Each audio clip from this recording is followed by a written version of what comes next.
자, 월간고 3강은 고전 선문이죠, 이제. 그죠?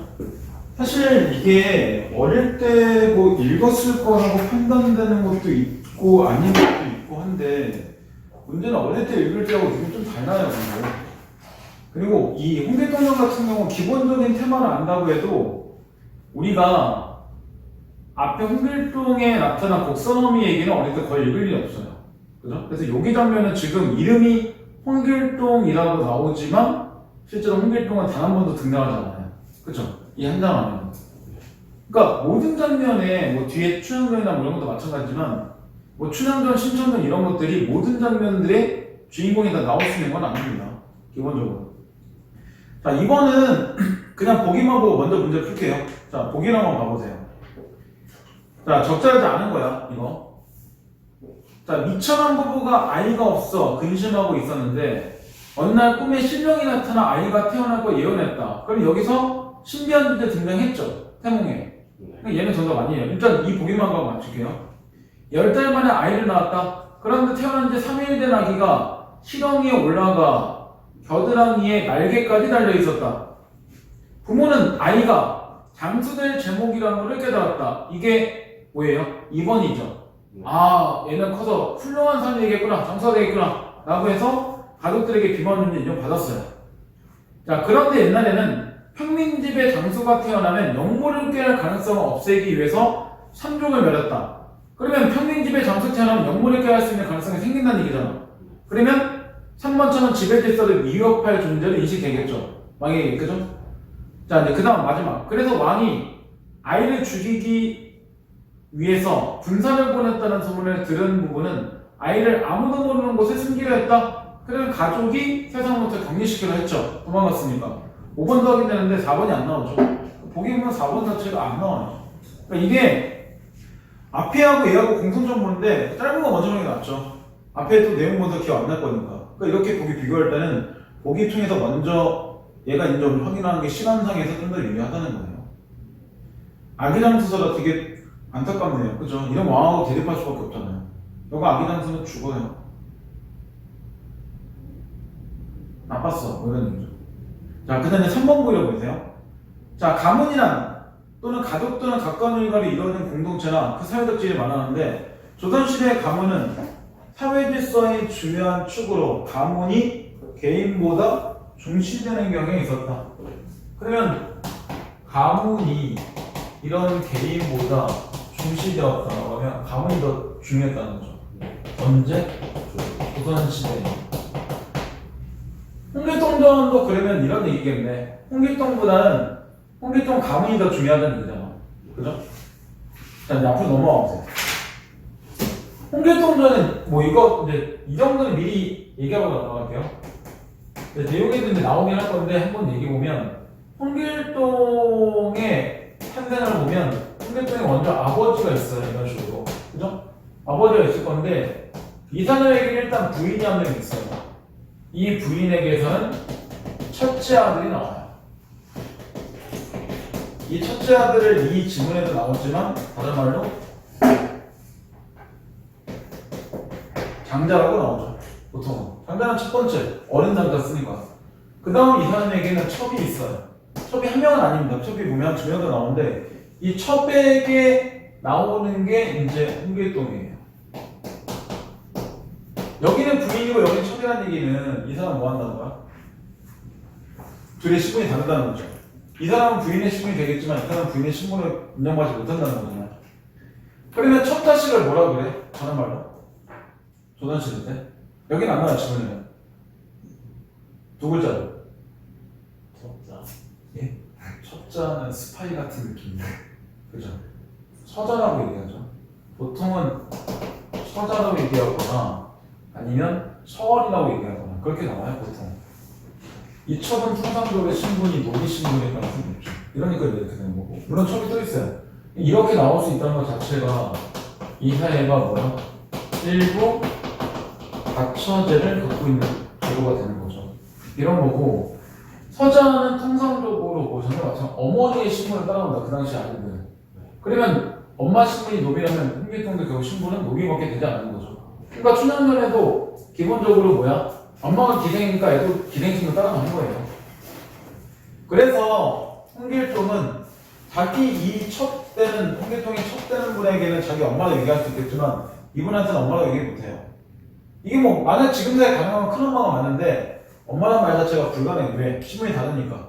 그래서 뭐 마님이란 말 쓰거나 아버지에게는 뭐 대감마님 이렇게 쓰거나 그 다음 자기 형에게는 형이라 못하고 뭐 도련님 쓰거나 그렇기 때문에 이제 홍길동에는 그런 신분제에 대한 비판 이런 게 보이는 겁니다. 그래서 홍길동전 나올 때 이런 얘기 나오죠. 호보형 하지 못합니다. 그러니까 아버지를 아버지라 못 부르고 형은 형이라 못 부릅니다. 이런 얘기하는 게 실제로 신분제 자체가 다르기 때문에 그런 거죠. 재밌는 거는 홍길동전을 쓴 사람이 뒤에 보면 허균이라 나오는데 허균은 적자 출신이에요. 서자가 아니에요. 본인은 실제로 신문제에서는 이런 거 써야 될 사람은 아니었다는 거죠. 뭐 다른 이유가 있긴 하지만 그거 다 얘기하는 거고. 자 이제 직문을 보세요 한번. 자 중간에 곡산어민이 이미 살짝 한번 바뀝니다. 그죠? 곡산어민은 곡산기생으로 대감에 애첩이 되었는데 성격이 방자하고 오민왔다. 대놓고 나오네. 이 사람도 지금 첩인 건데 이 곡산어미도 첩이라고 하니까 이 사람 첩이 2명 정도 있는 거죠. 근데 뭐가 됐다? 성격이 방자하고 그 다음에 오만하였다라고 나오죠. 와 되게 부정적이네. 그러니까 얘는 처음부터 나쁜 여자예요. 이렇게 알려준 거랑 마찬가지예요. 누가? 서술자가 미리 개입해서 알려줬잖아요. 성격 대시하면서. 이러면 이 사람이 이제 나쁜지 안 나쁜지는 우리가 확인할 필요가 없죠. 어차피 확인됐으니까. 혈령 중이라도 마음에 맞지 아니한 일이 있으면 거짓말로 뜯어 사생결단을 내니 사람이 못되면 기뻐하고 잘되면 시기했다. 굉장히 특이하죠. 보통 사람이 잘 될 때 우리는 기뻐해주고 못되면 시기하고 이런 게 아니라 미루해주는 건데 얘는 좀 특이하죠.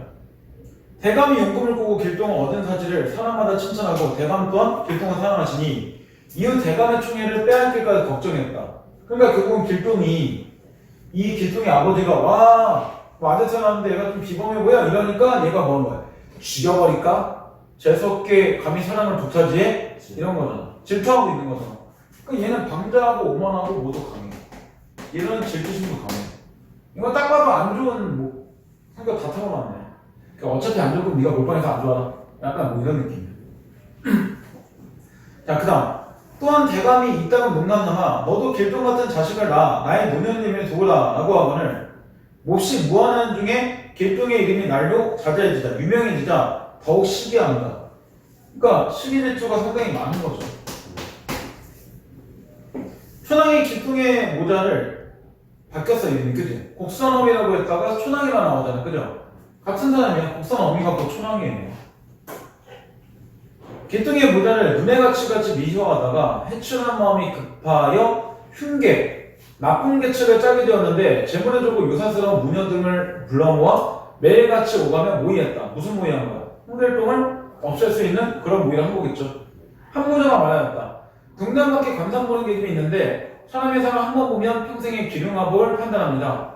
이제 그래 청하여 약속을 정하고 대감께 추천하여 집안의 전우사를 본듯이 말씀드리게 한 후에 이어 길동의 상을 보고 여차여차 아래여 대감의 마음을 놀라게 하면 낭자의 소원을 이루실 수 있으실까 합니다.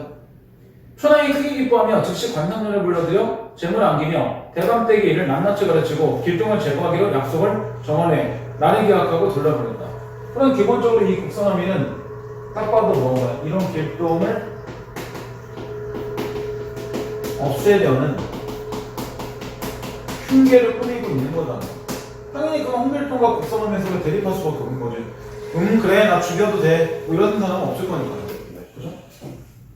자 그 다음 하루는 대감이 내장에 들어가 길동을 부른 후에 부인을 보고 말했다. 이 아이 비록 영웅계상이 있으나 어디다 쓰겠는가? 농담한 의미가 있는데 농담이지만 뭐해? 농담이지만 말에 좀 뼈가 있죠. 이런 상태가 아니야.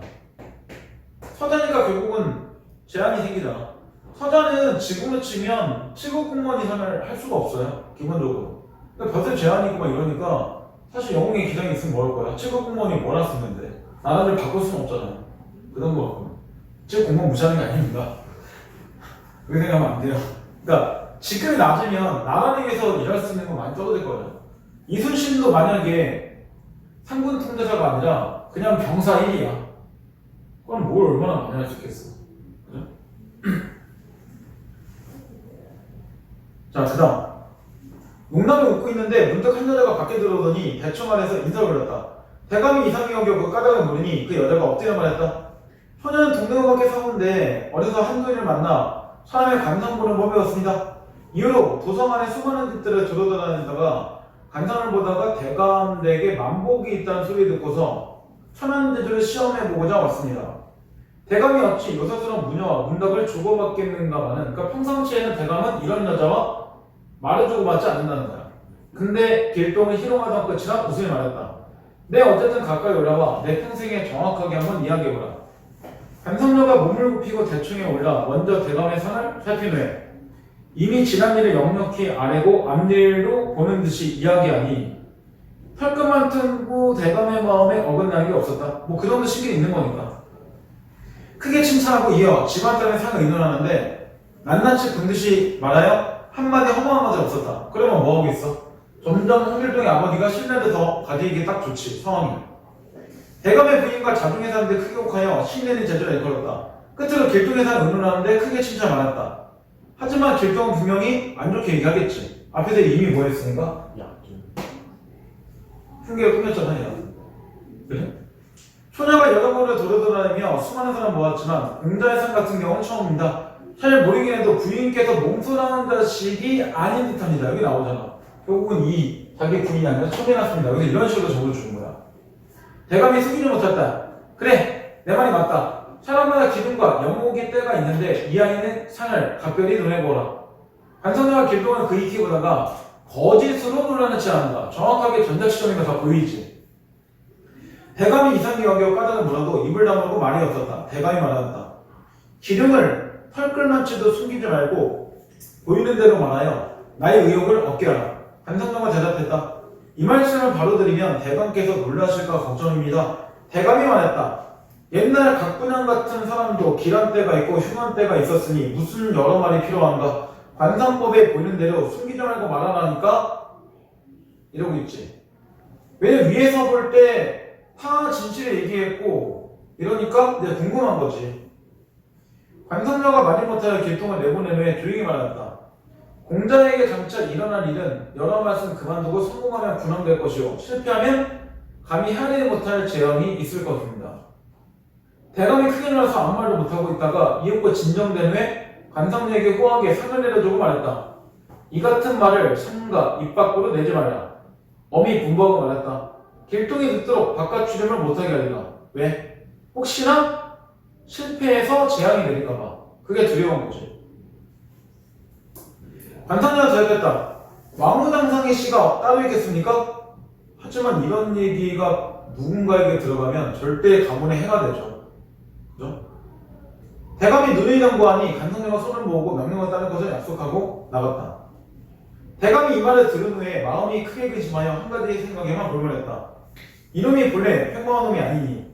왜? 처음에 얘기하잖아. 대감이 용꿈을 꾸고 났다고. 그러니까 평범하지 않지. 용꿈을 꿨는데. 천생임을 판단한다. 나오잖아. 그래서 천생이라고. 천생이 뭐야? 하늘천자 아니지 이거. 딱 봐도 그 정도 읽을 수 있잖아. 우리. 신분이 천하다고. 태어난 게 천하게 태어났다는 얘기야. 천생임을 나타나여 만일 분명히 넘치는 마음을 먹으면 대대로 나라의 충성하고 은혜에 보답하였던 일이 쓸데없어지고 큰 화가 우리 가문에 미칠 것이로다. 역시 뭐예요? 홍길동의 아버지는 가문이 먼저잖아. 그치? 이렇게 얘기하고 있잖아. 미리 없애버려 가문에 닥칠 화를 덜고자 하나 차마 인정이 못할 일이구나. 그러니까 결국 아들이지만 죽일 생각도 해본 거야. 그러니까 결국은 홍길동과 가문 중에 이 아버지는 무조건 누가 먼저인 거야? 가문이 먼저인 거야. 아버지 진짜 너무해요. 이런 느낌이 있지만 이게 조선시대 어쩔 수 없는 사대부의 관점이 있을 수 있다는 거야. 그지? 자, 그 다음 중략대 있죠. 춘왕이 항공하에 자신을 말을 못하고 내당에 들어가 부인과 대감의 장자에게 여쭈었다. 대감의 장자가 결국 첫째 아들이잖아. 그 얘기는 뭐야? 이 촌왕이 그런 얘기를 들었으니까, 문희한테 들었으니까 홍길동을 죽이는 게 어때라고 홍길동의 아버지한테 몇 번 얘기했을 건데 홍길동의 아버지가 안 들으니까 부인과 장자에 가서 홍길동 죽이자고 모의하고 있는 거겠지. 자, 세 번째. 대감이 강성례 말을 들으신 후에 아무리 생각해도 어찌할 도리가 없어 제대로 들지는 못하고 주무시지도 못하시니 마음에 병환하셨습니다. 후이 전에 이러이러한 말씀을 안 했는데 꾸중하는 바람에 다시 어쩌지 못했습니다. 그럼 이러이러한 말씀이 뭐야? 홍길동 죽이는 게 어때요? 근데 어허! 우리가 이랬다는 얘기겠지. 자, 수인이 대감의 마음을 이리저리 살펴보니 대감께서도 길동을 미리 없애고자 하시나 차마 실행에 옮기시지를 못하는 것 같습니다. 제 미련한 소견으로 길동을 먼저 없앤 후에 대감께 알리면 이미 저질러진 일이다. 대감께서도 어찌할 수 없으므로 근심을 아주 잊을까 합니다. 부인이 눈살에 찌푸리 말했다. 일은 그러하겠지만 인종과 도리에 어긋나니 참아할 바가 아니다. 일단 거절했지. 촌왕이 다시 어쩌었다. 이거 촌왕 어떤 사람이야? 계속 홍길동 죽이려고 의지도 강한 거지. 그치? 의지도 있어. 시기질투 방자 오만에 대한 의지가 상당히 강한 거지. 그치? 끝까지 악인이네. 자, 이 일은 여러 가지 관계가 있으니 첫째 국가를 위함이요, 둘째는 대감의 환을 위함이요, 셋째는 가문을 위함입니다. 되게 가문 생각하는 척하고 있네. 그죠? 여타의 작은 사정도 우유부단하여 여러 가지 큰 일을 생각지 아니하다가 장차 후회만 급할 일이 생기면 어찌합니까? 온갖 방법으로 부인과 대감의 장자를 달리니 마지못하여 허락하였다. 촌왕의 속으로 기뻐하며 나와 특전하는 자객을 청하여 자초지종 이야기를 다 전하고 은하를 듬뿍 주고 오늘 밤에 길동을 해치기로 약속을 정했다. 그리고 다음 장면에 뭐 할 거야? 길동을 해치는 장면이 나오겠죠. 기본적으로 그게 이제 빠진 거니까 길동은 단 한 번도 이 장면에 제대로 등장한 적이 없어. 제대로 한 번 정도 딱 잠깐 길동은 부른 후에라고 했지만 길동이 무슨 말을 했고 뭐 행동했고 이런 게 하나도 안 나오잖아. 그 길동 없는 거랑 마찬가지여서. 근데 계속 길동 이름만 나와. 그치? 특이하게 그런 거야. 실제로 첫째 아들과 부인은 홍길동하고 아무 사이가 아니잖아. 얘 같은 경우도 뭐 피도 엄마 피도 안 섞였고 이러니까 사실 홍길동한테 별말 없지. 중요한 건. 그럼 문제 1번을 봐보세요. 1번은 A, B를 비교하는 대로 적절한 거야. 이게 살릴 수 있는 게 1번, 5번 이 두 개예요. A에는 인물의 내적 갈등이 있어요. 분명히 대감이 크게 놀란다라는 말이 나오잖아. 그러면 여기서 내적 갈등이 있지. 근데 B에 내적 갈등이 없죠. 그래서 탈락. 그 다음 5번. 대화 행동을 통해서 A에서 누가 관성녀하고 대감이 대화를 하죠. B에서는 이거 서술자가 요약해서 얘기하는 거잖아. 그래서 정답이 5번으로 바뀌겠죠. 이렇게 되는 겁니다. 그 다음 3번 문제 보세요. 위크에 대한 설명을 적절하지 않은 것은 춘하는 가문의 안위를 내세우면서 부인을 설정한 다음에 마지막에 그랬죠. 첫째는 뭐한다? 국가, 둘째는 대감, 셋째는 가문을 위합니다. 그 다음 대감은 간성녀의 말을 듣고 가문의 안위에 대해서 걱정했죠. 그러니까 홍길동 죽일까 말까 고민한 거지. 세 번째, 부인은 가문과 인륜 사이에 갈등하다가 가문을 위한 선택으로 홍길동 죽이는데 허락했죠. 그 다음 춘하는 가문에서 자기 이익을 유지하기 위해서 관상녀를 불러들이고 홍길동을 죽이려고 했죠. 마지막 5번. 대감은 가문을 유지하기 위해서 길동을 해치자는 춘왕의 의견을 수용을 안 했죠. 수용했었으면 첫째 아들과 부인을 찾아가 옥사나오니 즉 초성이 춘왕이 홍길동을 죽이다는 얘기를 뭐라 할까요? 그러니까 수용하지 않았다. 이렇게 되는 거죠. 기본적으로. 그러니까 정답 5번. 이렇게 나온 겁니다.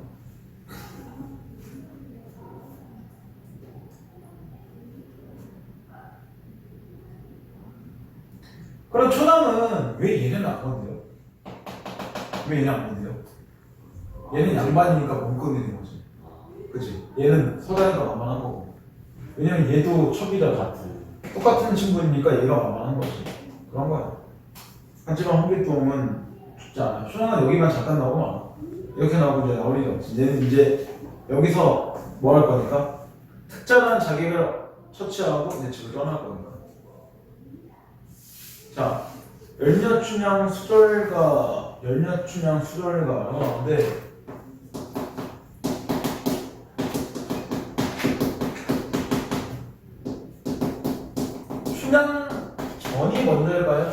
가가 먼저일까?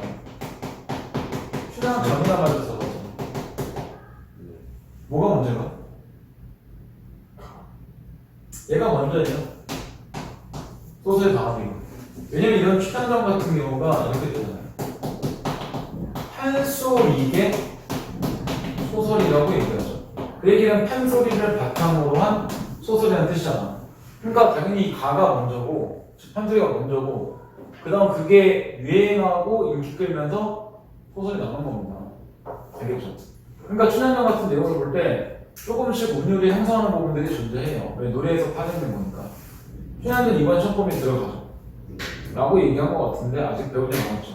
그거 본문을 한번 읽어. 그냥 읽어보래? 한 명씩 돌아가면서 그거 왜 하는지 모르겠어. 그거 왜 하는 거야? 몰라. 시간 때우는 거 아니야? 아니 그렇게 한쪽 다 읽은 다음에 선생님 정리해줘? 아니요. 그냥 계속 읽기만 해서 한 시간 동안? 그냥 시간 때우는 건데 그거 하는데 한 교시 동안 쭉 했어요. 한 글씨 안에 다 읽었으면 다행이지. 근데 다 읽긴 했어요. 그리고 활동은 다음 시간에. 활동은 다음 시간에 하겠네. 그럼 본문 정리는 하나도 안 해주겠네. 그냥 활동 정리만 하고 넘어가는데. 본문은 니네가 읽었으니까 다 정리됐지? 뭐 그 수업 불친데네. 그지? 아니지. 지원이는 원래 읽으면 다 해도 되니까. 그지? 그래도 상관없잖아. 단어 제대로 읽어. 알았어? 1인칭 서술자 이렇게 쓰지 말고 막 나중에 막 2인칭 관찰자 쓰는 거 아니야 이러다가? 어? 그지? 2인칭 없어. 1,3인칭. 응? 2인칭. 1인칭, 3인칭은 맞아요. 2인칭은 너가 서술할 수 없으니까 없어요. 기본적으로. 그리고 지금 문장 성분 뭐 프린트 줬다며? 소리나 애들 모르니까 그런데 문장 성분 뭐 이렇게 주어 서술 목적이고 뭐 프린트 받은 말 있다는데? 얘네 아직 안 받았어? 안 받아. 받은 말도 있잖아. 그거 나가는 말도 있고 출연자 안 나오는 거지. 밤마다 조금씩 다른 거.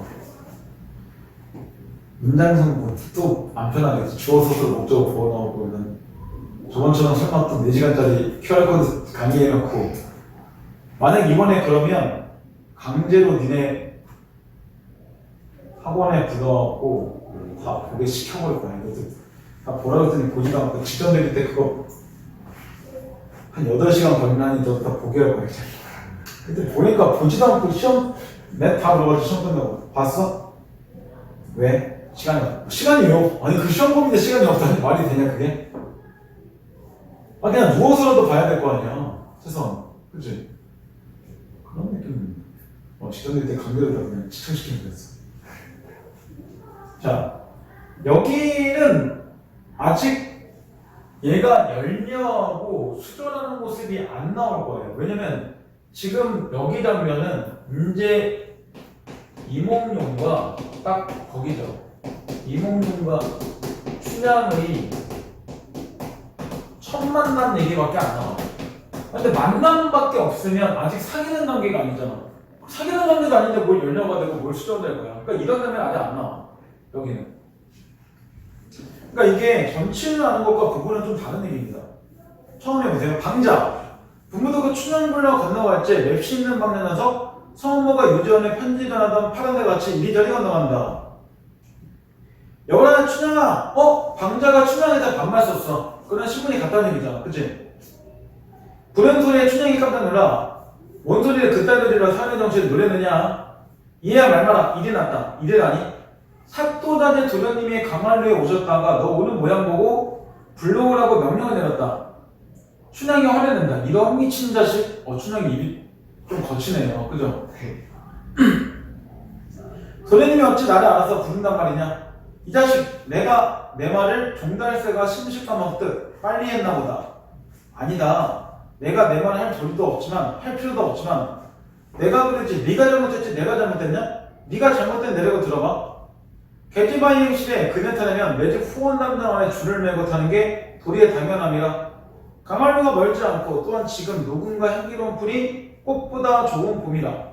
향기로운 풀은 푸르고 앞시냇가 버드는 초록색 휘장을 둘렀고 뒷시냇가 버드는 연두색 휘장을 둘러 한 가지 늘어주고 또 한 가지 펑퍼져 흐느르는 춤을 추는데 이같이 강한루의 경치 구경하는데 그네 메고 내가 뛰어 외씨 같은 두 발길로 흰 구름 사이에 눈이 저게 붉은 치맛자락이 펄펄 흰옷 갈래 등남풍의 펄렁 박속 같은 내 살결이 흰 구름 사이에 희뜩희뜩한다.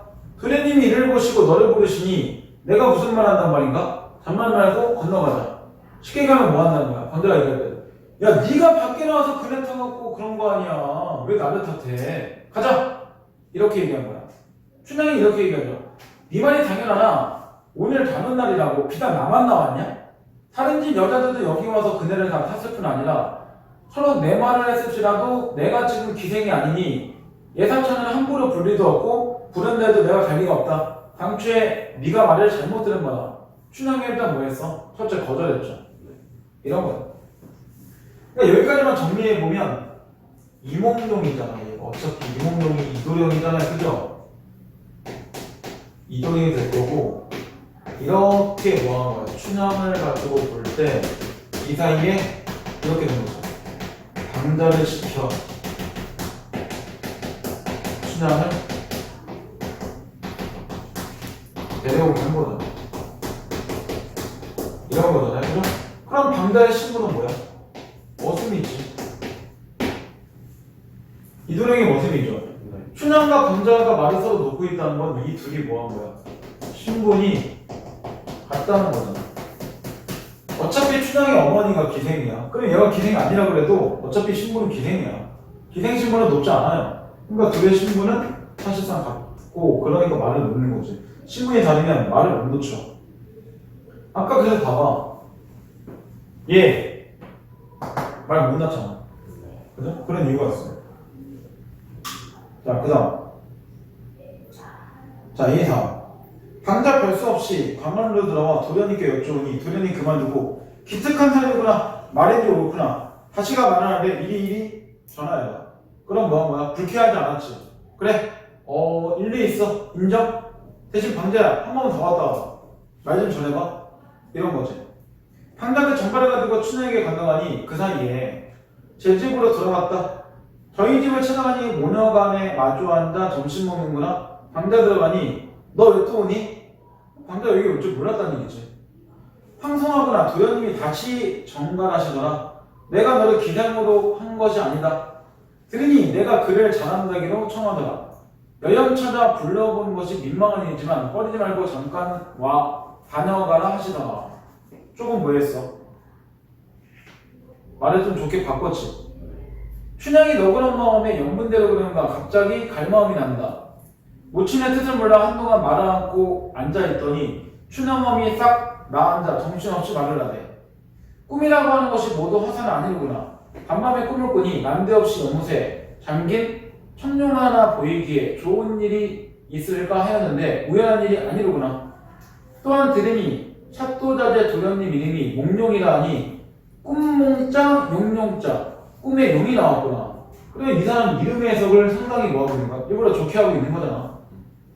신통에 맞추었다. 그나저나 양반이 부르시는데 아니 갈 수 있겠느냐? 잠깐 다녀오라. 그러니까 이몽룡은 대놓고 나오잖아.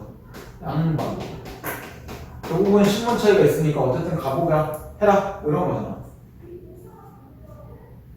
자, 춘향이가 그제야 못 이기는 모습으로 겨우 일어나 강화로 건너갔지. 대명전 대들보의 명맥이 걸음으로 양지마당의 시안탑 걸음으로 흰모래 바다의 금자 거름으로 달같은 태도 꽃다운 용모 천천히 건너간다. 올라라. 서씨가 배우던 걸음걸이로 큰흐름을 건너온다. 도련님 난간에 절반만 비켜서서 그윽히 바라보니 춘향이가 건너오는데 강활로 가까운지라. 도련님이 좋아하고 자세히 살펴보니 유엄하고 정숙하여 그 아름다움이 세상에 줄없는지라. 얼굴이 뼈나니 청강의 눈을하기 설원에 비킨 것 같고 흰치아 붉은 입술이 반쯤 열렸으니 별표 같고 옥도 같다. 연지를 품은 듯 자줏빛 치마 고운 태도는 석양에 비치는 안개 같고 푸른 치마가 영롱하여 은하수의 물결 같구나. 고운 걸음 단정히 옮겨 천연히 누각에 올라 부끄러운 서있건을 통일물로 말한다. 앉으라고 해. 춘향이 고운 태도 단정하구나. 앉는 행동을 살펴보니 갑비가 내림바다 흰물결에 목욕제기하고 앉은 제비가 사람을 보고 놀라는 듯 별로 꾸민 것도 없는 천연한 절대 미인이다. 아름다운 얼굴의 대안이 고름 사이에 밝은 달이여 붉은 입술을 반쯤 여니 반가운데 핀 연꽃과 같구나. 왜 이렇게 좋은 거에다 비유해? 신사는 내 몰라도 하늘나라 선녀가 죄를 입어 남원이라는 곳에 온 것 같으니 당나라 궁궐의 선녀가 버타나 이렇구나. 내 얼굴 맺혀드는 세상 사람이 아닐 정도로 아름답구나. 그러니까 춘향이는 여기서 굉장히 뭐야? 이해는 안 거잖아. 되게 비유적으로 많이 얘기했죠. 그러니까 여기 내용은 딱 대로기하고 춘향 자체가 결국 뭐한다? 이렇게 이몽룡을 만나러 가. 그래서 딱 이몽룡과 처음 만나는 장면 이것만 나온 거잖아. 아직 둘이 만나서 뭔 대화를 안 했지 제대로. 그치? 보자마자 뿅 갔겠지. 이렇게 설명하는데 이몽룡 일단 뿅 갔겠지. 근데 이 춘향은 모르지. 뭐 근데 쭉 이어진 거 보면 춘향도 이몽룡을 뭐 마음에 뒀겠지. 얘도 얼굴이 최소한 춘향이 볼 때는 잘생겼겠지. 춘향이 볼 때 주먹질 나오는 얼굴이면 뭐 어떻게 안 나오잖아. 네. 뭐 생긴 게 뭐 주관적이긴 하겠지만 자꾸 오래 보다 보면 그냥 있었겠지. 뭐 그래. 그러니까 이것도 딱히 뭐가 없어. 여기는 내적 갈등이 없죠. 내적 갈등도 없고 여기는 갈등이 크게 없어. 야 근데 6번 문제 봐봐. 적절하지 않은 거야. 춘향 모치는 꿈의 근거로 춘향을 습득하고 있다. 그렇죠. 아까 꿈몽자, 용룡자 나오고 그랬다. 가봐라 이렇게 얘기했으니까. 그 다음 도련님은 춘향의 대답을 통해서 춘향의 인물 내용을 평가하고 있다. 한 번에 안 갔다 라고 해서 도련님 말을 바꾸고 두 번째 좋은 말을 했잖아. 그러면 춘향의 대답을 통해서 한 번 거절한 거 좋게 평가하는 거고 나름 지도적이 있는데 이런 식으로. 세 번째 춘향이 집에 가는 행동을 보니 반대가 다시 올 것을 알고 있었다. 몰랐죠. 다시 올 거 알았다면 너 왜 또 오느냐?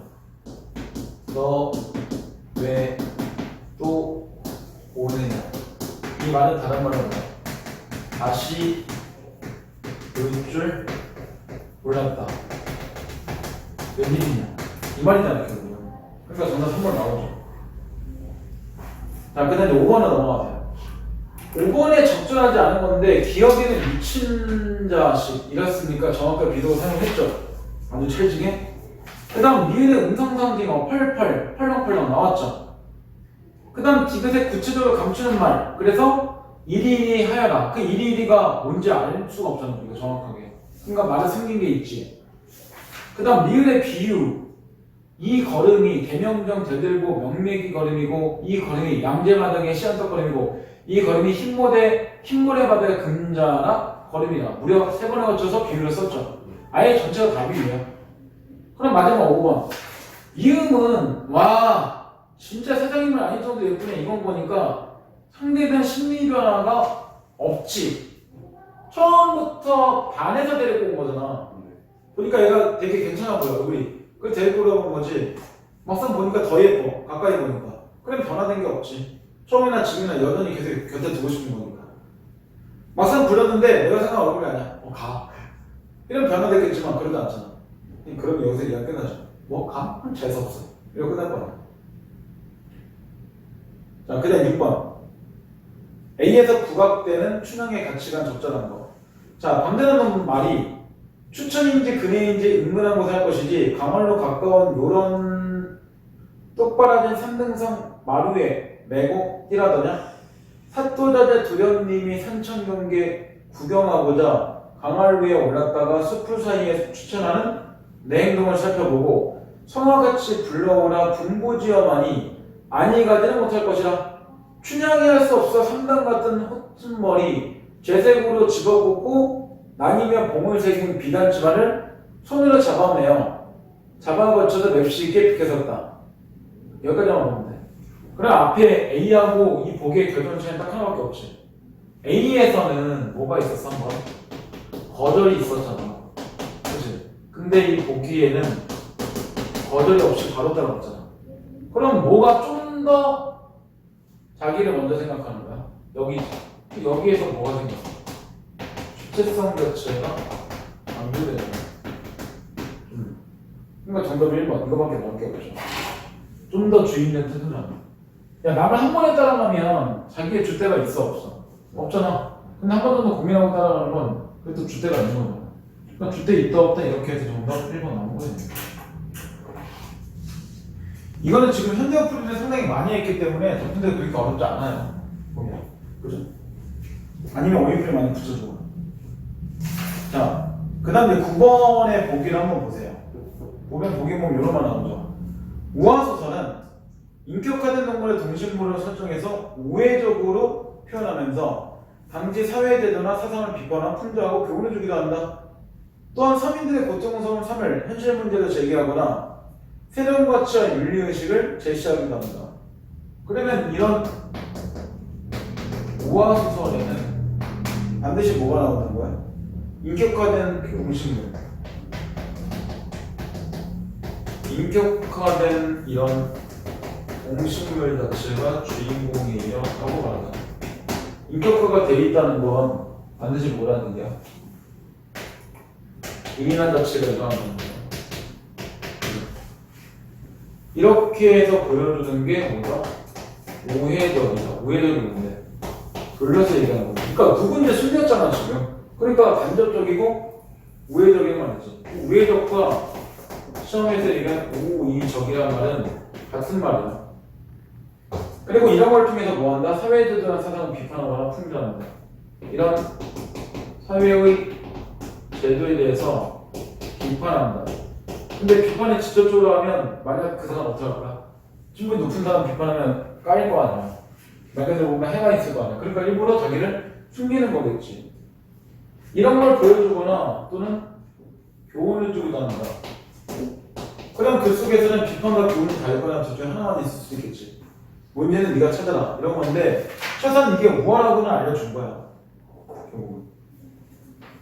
근데 이 우화라는 건 너무 뻔하죠. 보통 어릴 때부터 미술과 같은 경우는 다 동식물 이런 것들이 주인공이잖아. 다. 자, 근데 앞부분에 줄거리 넘어오세요. 처음. 자, 아우바드가 12달을 거두는 장기와 까투리. 와, 이 정도면 사이가 나쁘진 않겠지. 애를 무려 10이 아닌데 21명을 낳았는데. 자, 엄동산에 먹을 걸 찾다가 붉은 코 하나를 발견한다.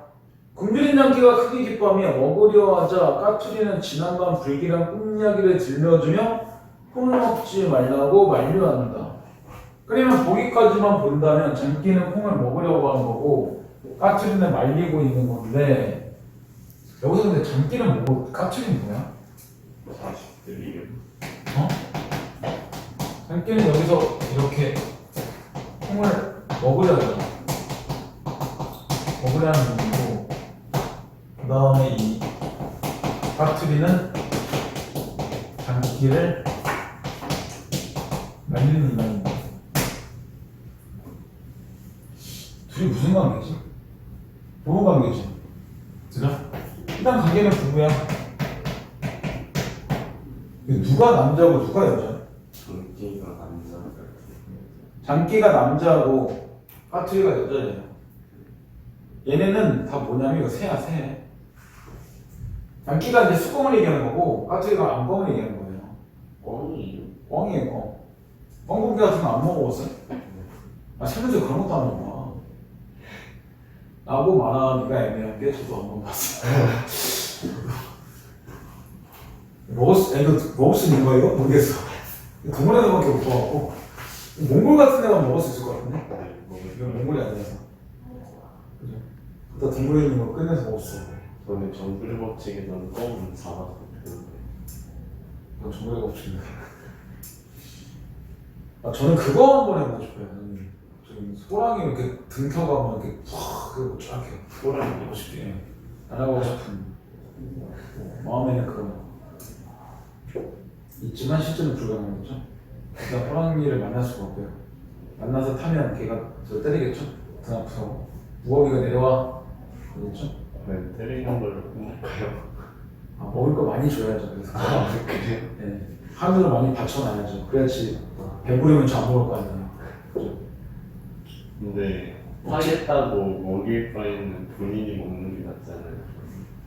그럴까요? 뭐 그래 다 보고 싶은 희망은 있네요.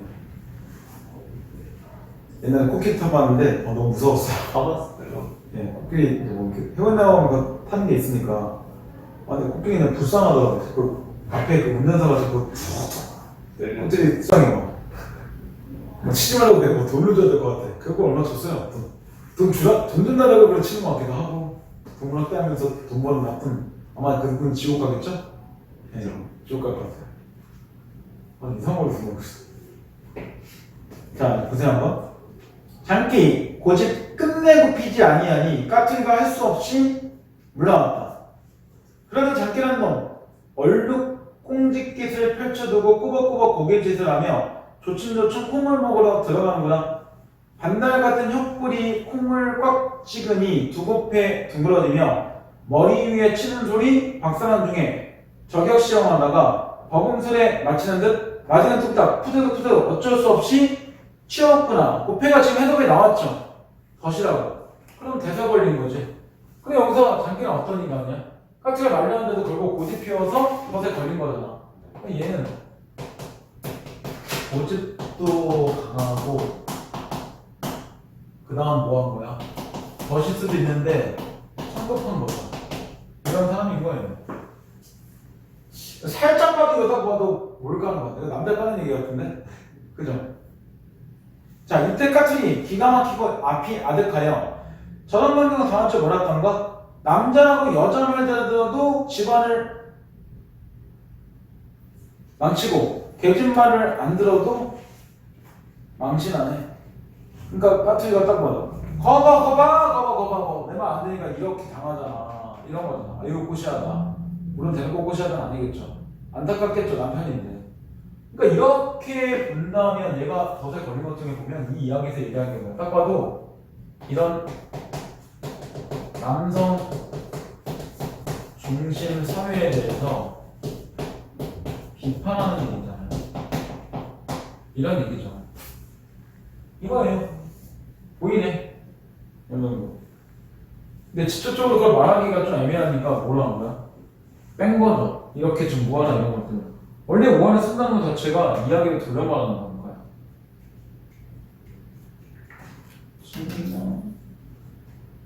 아니야.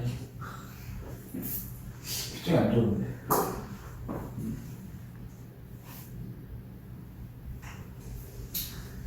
왜 학교 가는 거 좋잖아. 그지? 첫날부터 청소 시키고. 얼마나 좋아. 네. 첫날부터 막 2학년 때 수련을 청소 시켰다고. 2학년에 청소시켰다고요? 아니 2학년에서 학교에서 청소했다는데. 아 2학년에? 2학년도 하지 않았을까? 처음에 청소시켰는데 저희 반은 안 했어요. 오, 너만 아는 거 아니야? 그냥 다 선생님이 그 소독용 물티슈로 소독약 같은 거 했으니까 본인 책상이랑 의자만 오, 뒤에 선생님 쓸데없이 착하신데? 그치? 아니지, 쓸데없는 게 아니지. 그거밖에 안 하는 거. 그 정도는 괜찮지. 뭐 내가 쓰는 교신 청소 좀 하면 어때? 그지? 그 정도 남이 쓰는 교신은 아닌데, 그지? 갑자기 뭐 1학년 1반 딱 보더니 체육관 청소에 3시간 준다. 뭐 이러면 좀 짜증날 수 있겠지, 그지? 뭐 그런 거 아니야. 그런 건 나중에 군대 가서 하시면 돼. 자, 그럼 이제 그 다음 봐봐. 자, 이렇게 하면서 위아래 넓은 자갈밭에 자랑머리 풀어헤치고 당글당글 뒹굴면서 가슴치고 일어나 앉아 잔디풀에 쥐어뜯어가며 애통해하고 교반에 땅땅 굴면서 성을 무너뜨리더니 대단히 절둥해한다. 9마디 12달과 친구번님네들 불쌍하다 탄식하며 조문행복하니 이 어찌 가련하지 아니하겠는가. 서로자 개입했지. 딱 보니까 가련하네. 이렇게 얘기한 거잖아. 까치는 그 슬픔 가운데서도 공산령을 주변자들이 슬픔을 맺고 더욱 서럽구나. 자치통감이란 책을 보기에 이거 뭐 중국에 있는 책이겠죠. 좋은 이야기 입에 쓰나 병에는 이렇고 옳은 말은 귀에 거슬리나 행치는 이렇다 했으니 당신도 내 말 들었으면 이런 병은 달 리가 없지. 살짝 뭐하고 있는 거야? 안기 까는 거죠. 봐봐 내 말 들었었어야지 이런 거잖아. 애고 답답하고 불쌍하다. 우리 보고 좋은 금실 누구에게 말할 것인가. 실피 서서 통곡하니 눈물이 모치되고 한숨은 비바람이 되는 거다. 이거 딱 봐도 과정이지. 이렇게 될 수가 없다는 시절은. 애고 가슴에 불이 붙네. 인해평생 어디 할 거고. 아직 숨이 끊어지지 않은 남기는 그래도 덤 밑에 엎디어 하는 말이 에라 이는 요란하구나. 호환을 미리 알면 사제가상이 어디 있겠냐. 미련은 먼저 오고 지혜는 누구나 그 뒤에 이르라. 죽는 놈이 살이 없을까? 그것은 그렇다 치고 사람도 죽고 삶을 맥으로 인다 하니 나도 죽지는 않겠나. 어디 한번 맥이나 짚어봐라. 그러니까 뭐 하는 거야? 야, 내 여기까지.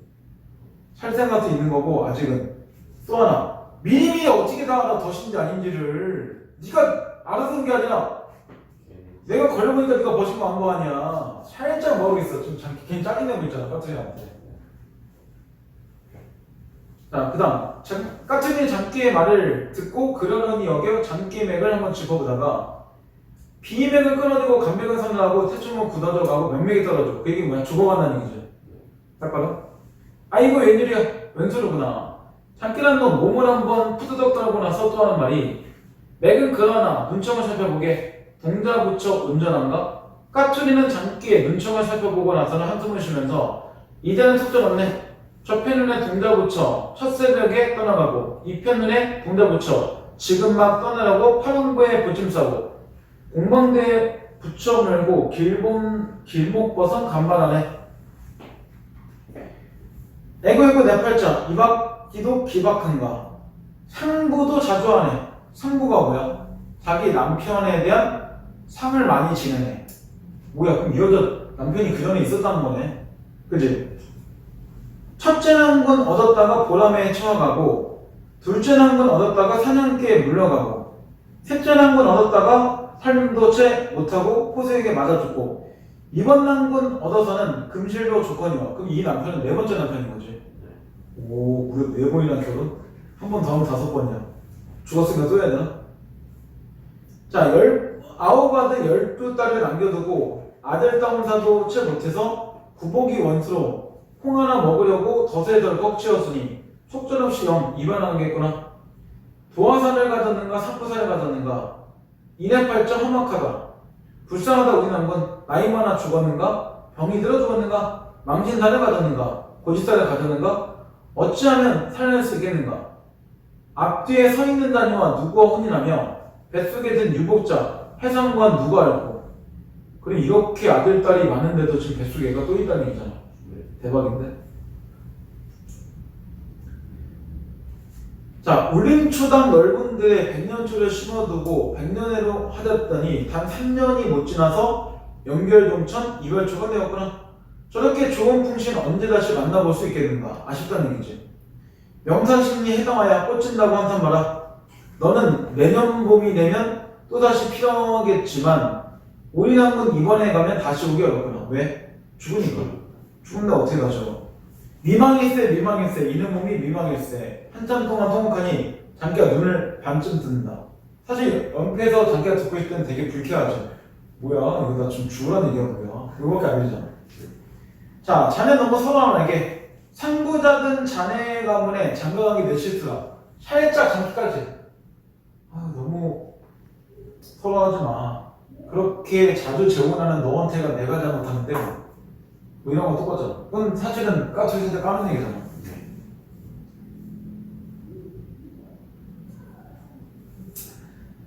자, 이 말 저 말 장난만하게 죽는다는 불가부생이라 다시 보기 어려울 테니 나를 보지 보겠으면 내일 아침 일찍 먹고 더딘 자를 따라가면 김천에 있는 시당에 내가 걸려있거나 그럼 죽어서 이렇게 된다는 얘기지.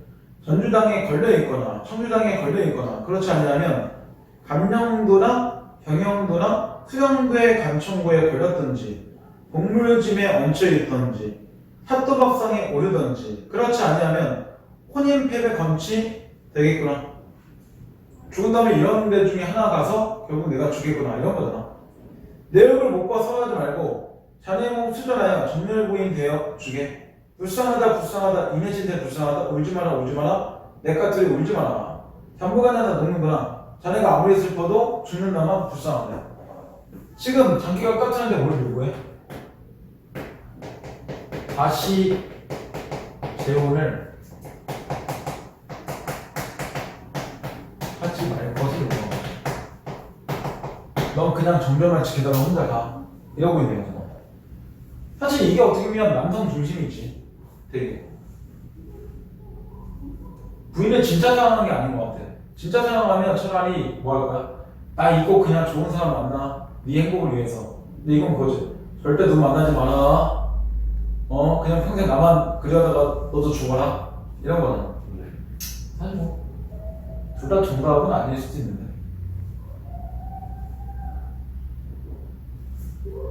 자, 그 다음.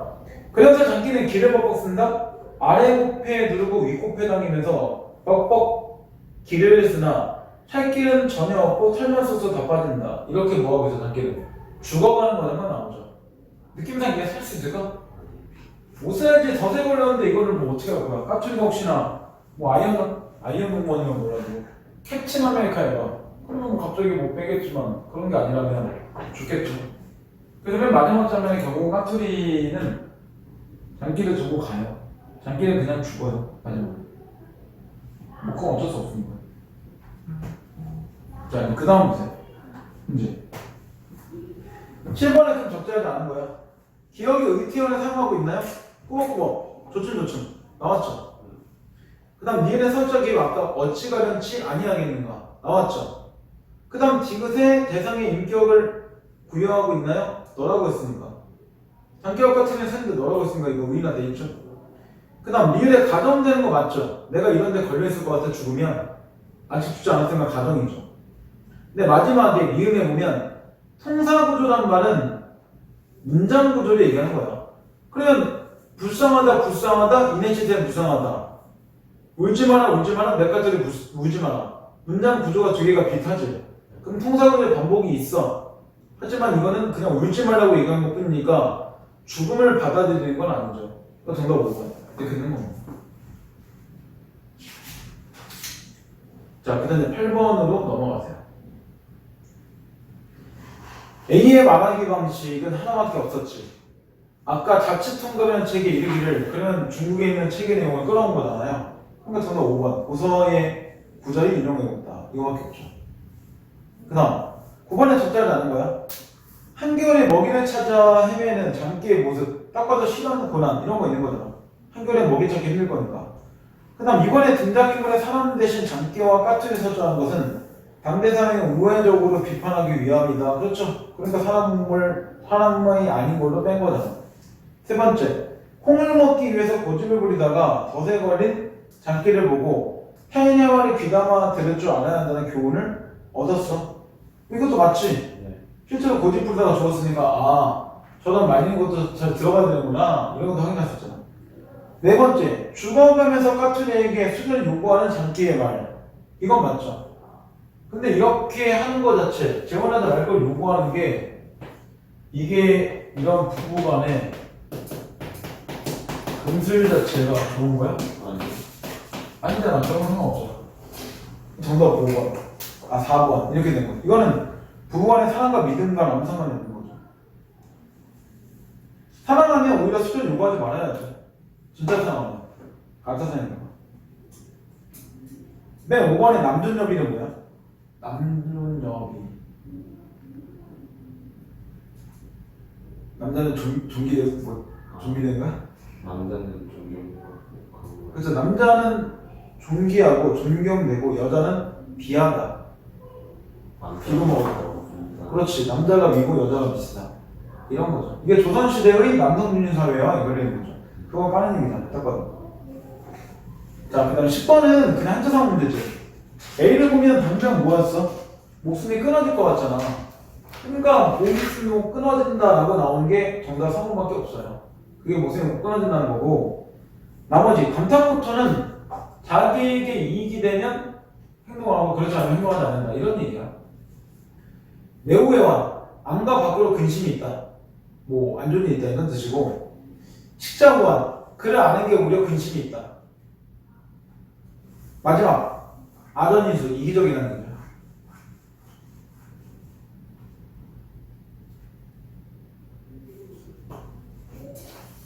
자, 마지막 이제 수군가 좀 넘어가세요. 수군가는 뒤에 잠깐 13번에 보려보세요. 그럼 이런 얘기 나오죠. 수분가라고 실제로 되어 있지만 이것도 마찬가지야. 펜트리에 쓰기 때문에 수분가는 나중에 우리가 아는 별주부전에 있는 거죠.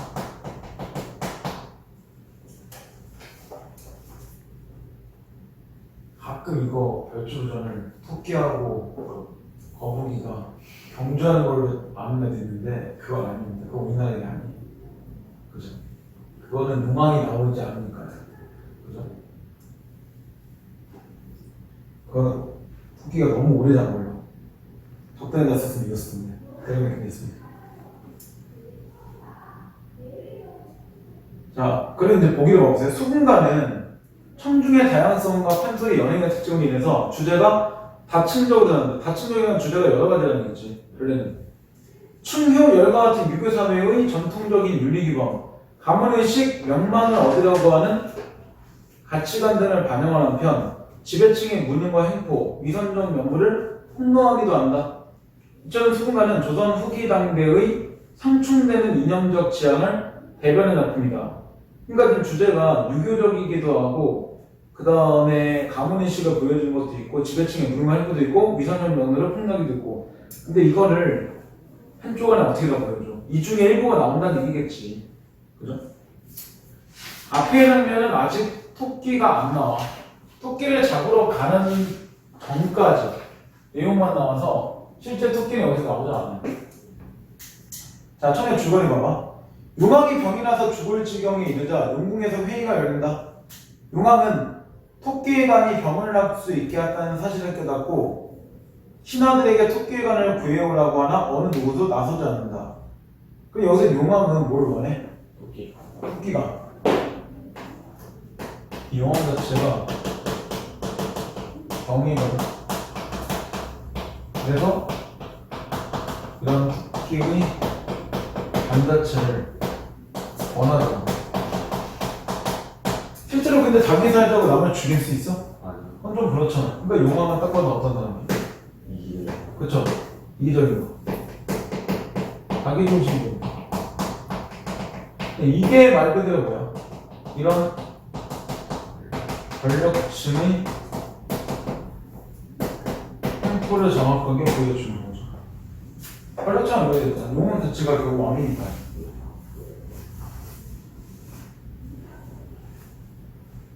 자, 안일이 한번 보세요.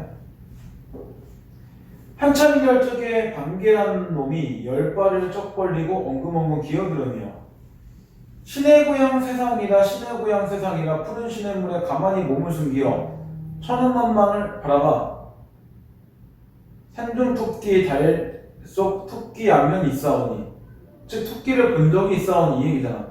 소신의 엄지발로 토끼놈의 바늘어리를 바다다 집어다가 대항전에 걷히게 된다. 무서운데? 그렇지? 아니 그럼 너도 이놈 그러면 신하란 말이냐? 아 물고기들은 다 마찬가지요. 어라 저는 보기 싫다. 두 엄지만 똑 떼어대 좋잖아. 공론이 끝나지 않았다. 이거 왜 이래? 반개는 쉽게 가면 용어에서 있는 거야. 야 넌 물고기 아니야 꺼져! 네가 왜 신하야 이러고 있는 거야. 반개는 그러니까 쫓겨나겠어. 신하 취급 못 받았어. 불쌍하다. 그치? 자 그 다음 영덕전 뒤로 한 신하가 들어온다. 눈이 작고 다리가 짧고 불쌍한데? 목이 길며 주둥이가 까마귀 고기처럼 뾰족하다. 가슴과 배에 튼 방패를 쥐고 엉금엉금 기어들어와 몸을 굽혀 공손히 두 번 절하며 성서 올리거늘 받아보니 별주부 잘하라. 그러니까 이거를 별주부라고 얘기했는데 별주부는 거북이가 아니야. 자라야 자라. 사실 자라하고 거북이 비슷하게 생기긴 했죠. 생긴 건 그냥 구분할 수 있으면 구분할 수 있을까요? 그러니까? 못할 겁니다. 자라인지 거북이인지 남생인지 못할 겁니다. 자, 그 다음 보세요.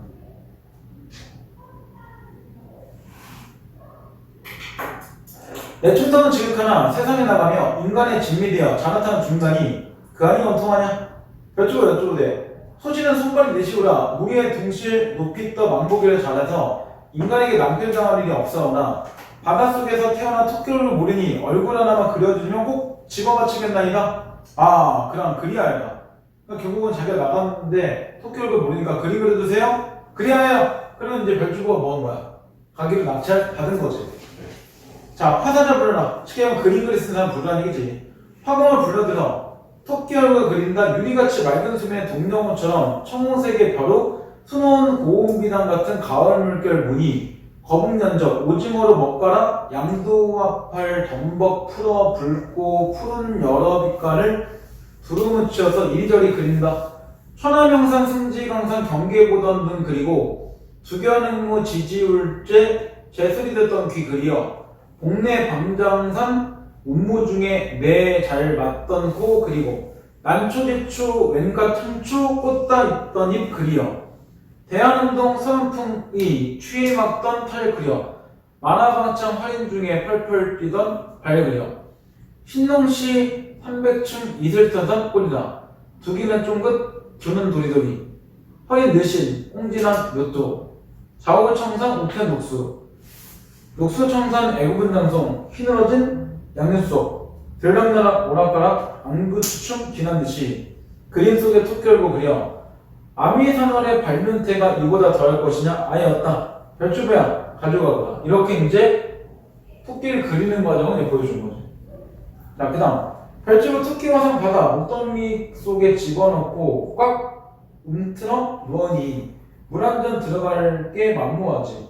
상한숲에 하직한 후에 본대로 돌아와. 그때의 주보모친이 있는데 자라나도 수수천년 되어서 쌀만하도 먹지 못할 자라였다. 주세상에 간단 말을 듣고 울며불며 못 가게 만류한다. 근데 왜 별주부가 가는데 모친이 말이야? 세상은 위험하니까. 그치? 안 간 곳이잖아. 그러니까 말리는 거지. 여봐라 주부야, 여봐라 별주부야. 내가 세상을 간다 하니 뭘 하러 가려고 하느냐. 장탄식 병이 든들 어느 누가 나를 구하며 이 몸이 죽어져서 까마귀와 손괴에 박된들 누가 손뼉을 두드려주며 후려쳐 날려주리가 누가 했단 말이냐. 여봐라 별주부야 위험한 곳에 들어가지 말아라. 그래서 아들에 대한 걱정하죠. 별주가 여쭤오되 나의 화목에 계시오고 약을 구하러 가는 길이 오니 어머니 너무 근심하지 마세요. 내 아들아 기특하다 청성이 즐겁하면 죽는 법이 없느니라. 그럼 서로 육로 2만 리를 무사히 다녀오너라. 일단 어머니 허락 받았네. 뭐 허락 없어도 갈 것 같지만 저라고 작별하고 침실로 돌아왔지. 그때 주부 마누라가 있는데 이놈이 어디로 장가들었는 거 아니 소상강으로 장가들었겠다. 태코를 보면 나오는데 아이고 여보 소상강 날이 세상에를 가신다니 당상에 백발모친 어찌 있고 가라시오. 오냐 내가 아이고 지고 운다마는 내가 너를 못 잊고 가는 일이 하나 있다. 아 무슨 일을 그렇게 못 잊고 가세요? 다른 게 아니라 제나와 남생이라는 놈이 제주도에 덧붙인 사촌간이라 해도 그 남생이하고 자라는 생계 비슷해요. 생김이 꼭 나와 비슷하니 가만가만 자주 돌아다니는 게 아마도 내 오래 바라보니 수상하단 말이야. 그놈 몸에서 노란내가 나고 내 몸에서 꽃순내가 나니 그것을 조짐으로 알아내어 부디 잘 조심을 잘하라. 단단히 잠석 후에 수정문 밖을 나서서 세상 경기를 살펴보고 나오는데 꼭 이렇게 나오는 거 보더라. 그 마지막에 어머니 안심시키고 그 다음 뭐 했어? 부인한테 한번 바람피지 마 이렇게 경고하고 그리고 일단 가는 거지. 바쁜 애야. 이 뭐야? 별주부전에서 실제로 어릴 때 보면 별주부의 부인 얘기 잘 안 나와요.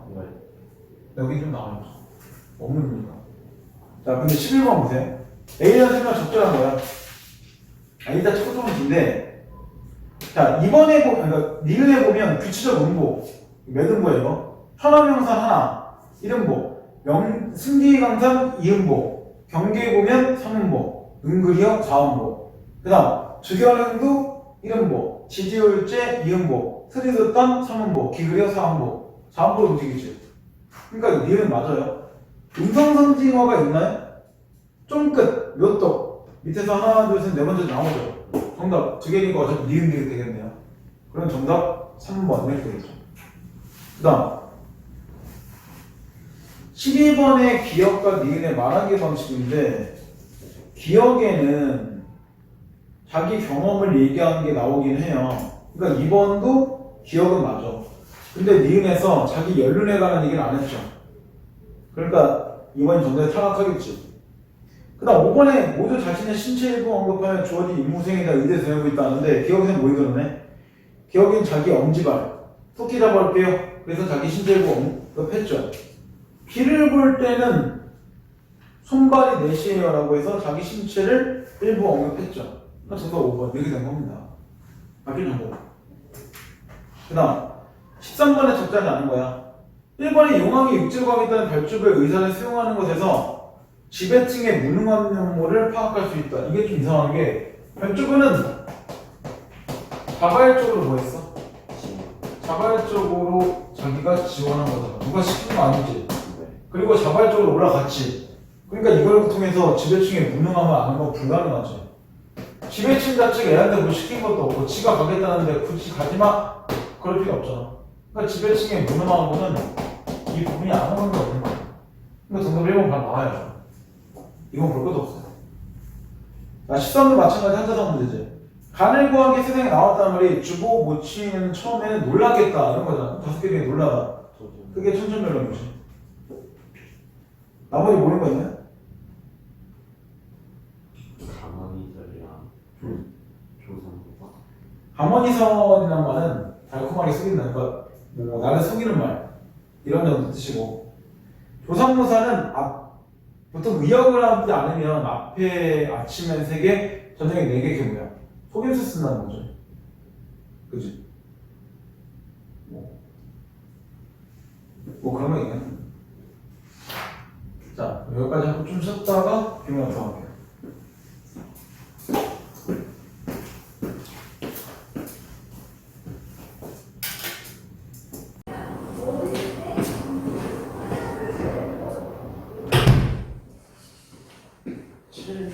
과학 기술이고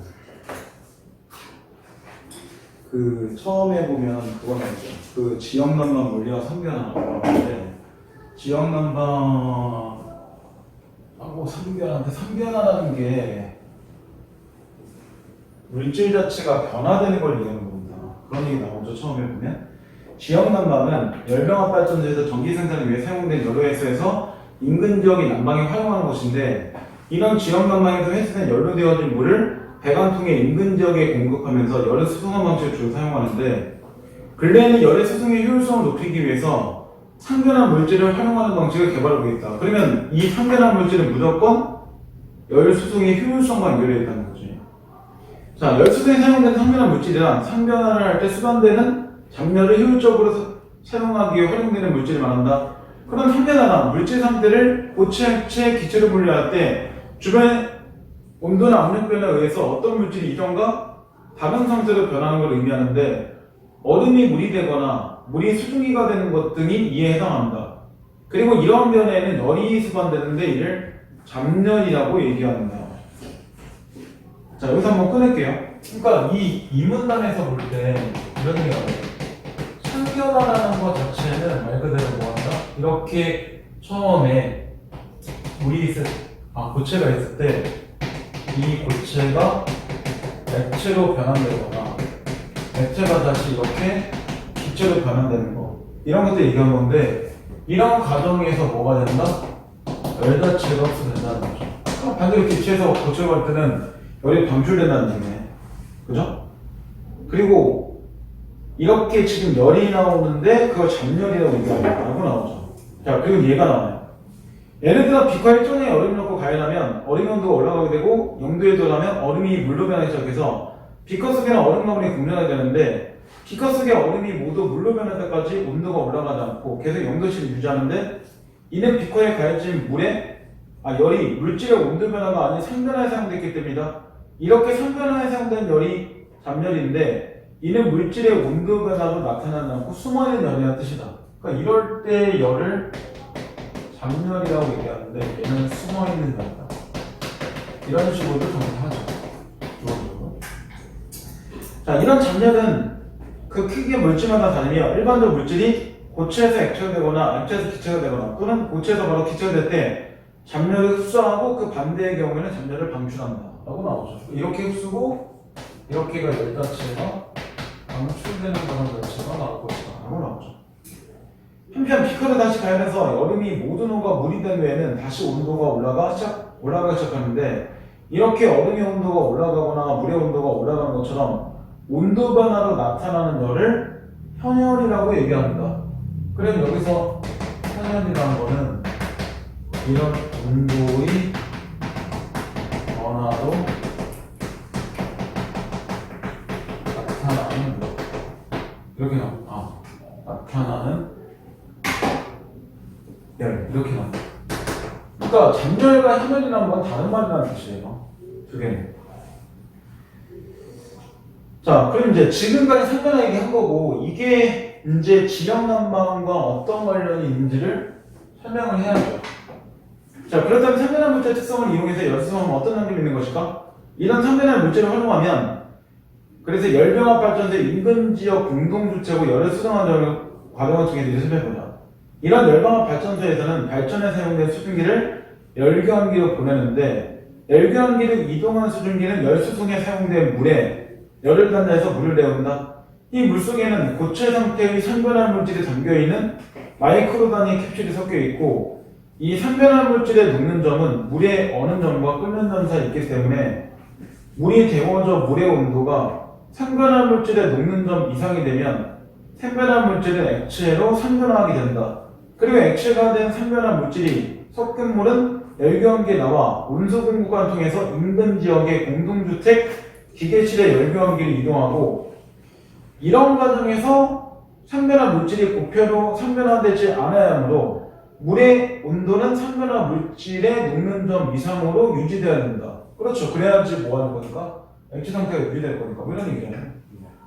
자, 그 다음 공동주택 기계실 열교환기를 이동한 물과 캡슐 속의 상변한 물질은 공동주택의 천물의 열을 전달하면서 온도가 내려가는데 이렇게 공동주택의 천물에 데우는 과정에서 상변한 물질의 온도가 상변한 물질의 녹는 점 이하로 내려가면 캡슐 속의 상변한 물질은 액체에서 고체로 상변하면서 잡열을 방출하게 되는데 그렇죠. 진짜로 이렇게 가는 과정에서는 열을 방출하게 되어 있잖아요. 이 역시 천물 데우는 데 사용된다. 온수 공급관을 통해서 이동해온 물의 헌열과 캡슐 속의 상변한 물질의 헌열 그리고 상변한 물질의 잡열이 공동주택의 천물을 데우는데 모두 사용되는 것이고 이렇게 데워진 공동주택의 물은 각 세대 난방기로 공급되어 세대 난방을 하게 되고 상변한 물질 캡슐이 든물은 온수회수관을 통해서 다시 발전소로 회수돼서 재사용됩니다. 그럼 상변한 물질은 한 번 끝나는 게 아니라 재사용이 가능하다는 거죠. 그치? 이런 상변화는 재사용만 가는 거죠. 난방에. 재사용 자체가 가능하다는 건 다른 말로 뭐야? 기본적으로 비용 자체가 절감된다는 얘기잖아요. 그러니까 이거 쓰는 거겠지. 자, 이와 같이 상변한 물질을 활용한 열수동 방식을 사용하면 현열만 사용하던 기존의 열수동 방식과 달리 현열과 잡열을 모두 사용할 수 있기 때문에 온수공급관을 통해서 보내는 물의 온도를 현저히 낮출 수 있어 열수송의 효율성이 개선될 수 있다. 이때 상변한 물질 캡슐의 양을 늘릴수록 열수송에 활용할 수 있는 잡열의 양은 증가하지만 문제는 캡슐 양이 일정 수준 이상으로 늘어나면 물이 원활하게 이동할 수 없으므로 캡슐의 양을 증가시키는 데는 한계가 있다. 그러면 캡슐 양은 무한정 늘어날 수 없죠. 그러면 캡슐이 너무 많아갖고 이동이 못 되니까. 그러니까 캡슐 양은 조금 조절해야 된다. 뭐 이 정도 나온 거예요.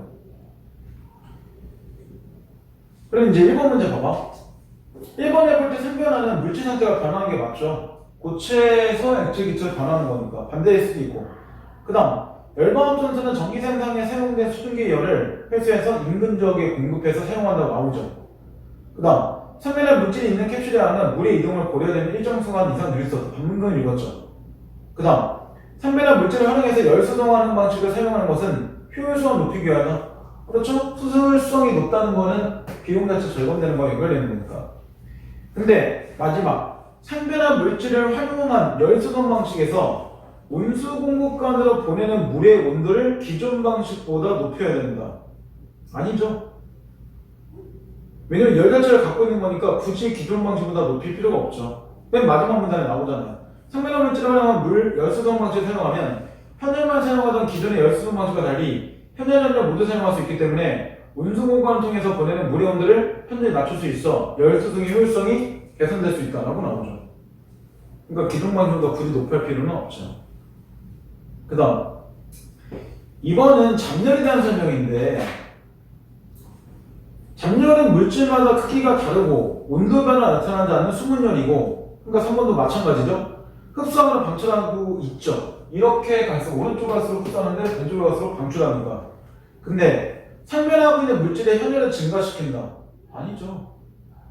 현열을 증가시킬 필요가 없죠. 현열은 온도 변화 나타나는 그냥 열일 뿐이고 기본적으로 이렇게 만약에 열을 흡수하게 되면 기본적으로 여긴 열이 있지만 바깥 열이 없고 이렇게 열을 방출하면 이 안에 열이 빠질 건데 그러면 열이 안 나타날 수 있는 거니까 현열을 꼭 증가시키는 건 아니겠죠.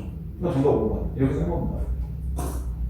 그 다음 3번 3번은 A, B, C, D, C, E, A 이렇게 다시 오는 과정이겠죠. 그래서 다시 교환기에 다시 B, C, D 다시 C, E, A 이런 식으로 계속 반복되면서 재사용을 할 거라는 얘기예요. 그러면 처음에 A 속의 캡슐 속의 상변화 물질의 온도는 상변화 물질의 녹는 점 이상이 돼야지 이동할 수 있을 거 아니야. 그죠? 그 다음 B에서는 상변화가 일어나지 않겠군. 운수공급관에서 굳이 일어날 필요가 없죠. 근데 B의 과정에서는 상변화 물질 상태가 어떤 상태일까? 녹는 점 이상이 되면서 얘가 이동하는 거잖아. 그죠? 그러면 뭐가 돼야 돼? 고체가 안 되잖아. 액체가 된다는 얘기 나오죠. 근데 이를 통해서 이동하는 물의 상태는 어떨까? 이를 통해서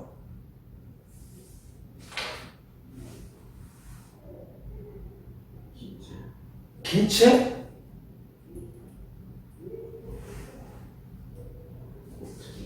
고체? 왜?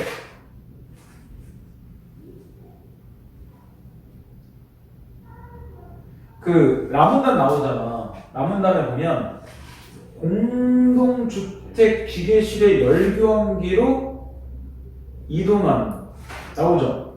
물질 속의 상변한 물질은 공동주택의 찬물에 열을 전달하면서 온도가 내려간대. 그러면 오른쪽 C에서 D쪽으로 각색의 난방기 쪽으로 가면서 얘가 열이 떨어지는 거잖아. 그치? 이렇게 공동주택의 찬물을 데우는 과정에서 상변한 물질의 온도가 상변한 물질의 녹는 점 이하로 내려가면 액체에서 고체로 변하면서 열을 방출한다 라고 나오죠. 그러면 기본적으로 이 상태는 뭐야? 돌아오는 과정에서는 녹는 이하로 내려가는 거니까 고체가 되겠죠. 그러니까 둘의 뭐가 되나? 상변한 물질 상태는 다르죠. 다르게 되는 겁니다. 그러니까 정답 3번 이렇게 되겠죠. 흡수하면서는 얘가 지나가면서 따뜻해지는 거고 얘가 차가워져도 열을 방출하면 주변이 따뜻해지고 이렇게 해서 이 두 가지를 더 이용한다는 거야. 얘가. 자, 그 다음 이제 4번 문제 넘어가봐. 윗글 읽은 학생의 보기를 보고 보기 이와 같이 메모했을 때 가부터 다에 들어갈 만한 적절한 것은 A 기업에서 녹는 점이 15도인 상변한 물질을 벽에 넣어 방관화세 온도차가 크더라도 벽의 온도를 일정하게 만들 수 있는 기술을 연구하고 있다. 벽의 온도가 15도보다 높아지면 상변한 물질은 가로 상변할 것이고, 야, 온도가 15도보다 높아진대. 녹는 점이 15도잖아. 그러면 얘가 물질이 뭐로 변할 거야? 그리고 잡열을 뭐 할 거야? 그러면 상변화가 일어나는 중에는 상변화 물질의 온도가 다할 것이다. 이렇게 나오죠. A 기업에서는 지금 나오잖아. 녹는 점 자체가 15도라고 나오잖아. 그치? 그럼 녹는 점 이상 올라가게 되면 어떻게 될 거야? 이 처음에 물질은 고체 상태에서 이렇게 액체로 바뀌겠지. 그치? 액체가 바뀐다는 건 잡열을 뭐 하는 거야? 이렇게 갔으니까 흡수하는 과정이지. 그러니까 정답은 1번 아니면 2번밖에 없어. 처음부터. 근데 상변화가 일어나는 과정에는 당연히 온도가 뭐랄까? 유지돼야 될 거 아니야. 그래야지 따뜻해지겠지. 온도가 만약에 유지되지 않으면 어떻게 따뜻하겠는 건데. 그러니까 상승한다는 얘기는 이상하죠. 유지될 것이다. 이렇게 되는 거죠.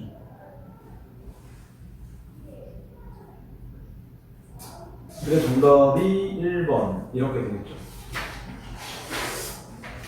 마지막 5번은 정답이 1번. 이거는 사람이나 물건을 보낸다는 뜻이니까 사람 물건 연결되는 게 1번밖에 없죠. 진짜로 보내는 거죠. 근데 나머지는 진짜로 뭘 보내는 게 아니잖아. 그죠? 어딘가를 이동시킨다 이런 뜻이야. 그러니까 어딘가를 이동시킨다가 1번밖에 없어서 그래요. 자, 어휘역은 보면 1번은 수반, 2번 체질을 개선했다, 3번 설문지를 회수했다, 4번 소통이 원활하게 되었다. 이렇게 됩니다. 자, 그리고 앞에 돌아와서 그 지문 옆에 있는 지문 체크 여기 안 왔네요. 생각합니다. 자, 지문 핵심 체크. 중심하는 체크를 보면 지역 난방과 생변화 물질 이렇게 될 거고, 논리전개 방식 체크, 지역 난방과 그와 관련된 생변화, 잠열 등 용어에 관한 정의를 바탕으로 글을 서술하고 있다. 그 다음 비커 속의 얼음을 예로 들었다. 그 다음 생변화 물질의 특성을 활용한 열수송 과정을 설명하고 있다. 이렇게 되겠죠. 그 다음 주제, 생변화 물질을 활용한 열 수송 방식과 장점이 한계 이렇게 되겠죠. 자, 그 다음 문제 체크. 지역 난방이 열 병합 발전 사용된 열을 회수해서 난방에 활용하는 목적. 전기를 생산하는 거죠. 전기 생산을 위해 사용된 열을 회수해서 인근 난방에 활용하는 것이다. 이렇게 나왔습니다. 첫 번째 중에. 그 다음 나에서 생변할 때 수반되는 열. 물질의 온도 변화가 나타나는 숨어있는 열. 그럼 잠열. 그 다음 마에서 기존의 열 수송 방식과 생변화 물질을 활용한 방식에 모두 사용되는 것으로 온도 변화가 나타나는 열. 현열. 이렇게 되죠. 온도 변화가 나타나는 건 현열, 숨어있는 열은 잠열. 이렇게 되는 겁니다. 자, 그 다음 이제 두 번째 거. 방사선 동위 원소와 암석 연대 측정이라고 나오죠. 이건 말 그대로 방사선 동위 원소를 가지고 암석의 연대를 어떻게 측정하는 거고 그런 과정들을 보겠죠. 느낌나. 자, 19세기 초 지질학자들은 스테노와 스미스의 충성원리를 적용해서 전 세계의 지질학적 연구 성과를 종합했는데, 우리가 흔히 쓰는 중생대 지라기와 같은 대 기 등으로 나타나는 지질학적 시간 척도는 이때 확립되었다. 그러나 이러한 지질학적 시간의 척도는 상대적인 척도로 한 지층이 다른 지층보다 오래되었는지 아닌지를 말해줄 수 있어도 실질적으로 얼마나 오래되었는지는 말해줄 수 없었다. 그러니까 19세기 초까지는 암석에 대한 연대 추정이 안 됐다는 얘기고. 자, 이후 많은 사람들이 지층의 정확한 연대 측정을 시도한 끝에 1905년 러더포드가 방사선 동위 원소를 이용해서 지층 연대의 측정에 성공했다. 그는 암석 내 우라늄의 양을 측정해서 한 암석의 연대를 계산했는데, 이것이 동위 원소 연대 측정법이 시작이다. 자연적으로 발생하는 방사선 동위 원소 사용이 암석의 연대를 결정하는 연대 측정 방법들이 그 수년간 더욱 개선되어 갔으며 더 많은 방사선 동위 원소들이 발견되고 방사성의 붕괴 과정의 심층적인 이해가 이루어졌다라고 나오죠. 그러면 여기서 이렇게 나오잖아. 이 나문단에 볼 때 이런 방사선의 동위 원소, 이거는 정말로 제목처럼 뭐가 돼? 이걸 가지고 지층 연대 측정, 이런 지층의 연대 자체를 측정하는데 사용했다는 얘기죠. 그죠? 그래서 뭐라 했어? 우라늄의 양 이런 걸 통해서 암석 연대 계산이 가능하고 이게 좀 더 정밀화되었다는 거잖아요. 그 다음 세 번째, 그럼 지질학자들은 방사성의 동위 원소의 어떤 특성을 활용해서 암석의 연령을 측정했을까? 이 질문의 답을 얻기 위해서는 먼저 방사성의 동위 원소가 무엇인지를 살펴볼 필요가 있다. 물질의 기본 단위 원자 중심에는 양성자와 중성자로 이루어진 원자핵이 있는데, 이 원자핵에 들어있는 양성자 수에 따라 물질이 이루는 기본 성분인 원소의 종류가 결정된다.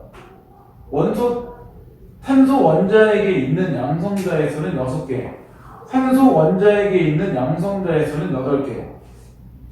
같은 원소를 하더라도 원자핵에 있는 정성자 수가 다른 것이 있는데 이를 동위원소라고 얘기한다. 예를 들어 탄소의 경우 탄소 12는 원자핵에 양성자 6개, 중성자 6개가 있는 원자이며, 탄소 14는 양성자 6개와 중성자 8개가 있는 동위 원소이다. 그러니까 지금 이렇게 보면 뭐가 다른 거야? 이 동위 원소라는 것 자체가 다해서 나오자는 이 동위 원소라는 거는 같은 뭐라 그래도 같은 원소지만 뭐가 다른 거야? 중성자의 수 다르죠? 중성자의 수 자체가 다를 때 그거를 동위원소로 얘기하는 거지. 그래서 지금 두 가지 얘기 나오잖아.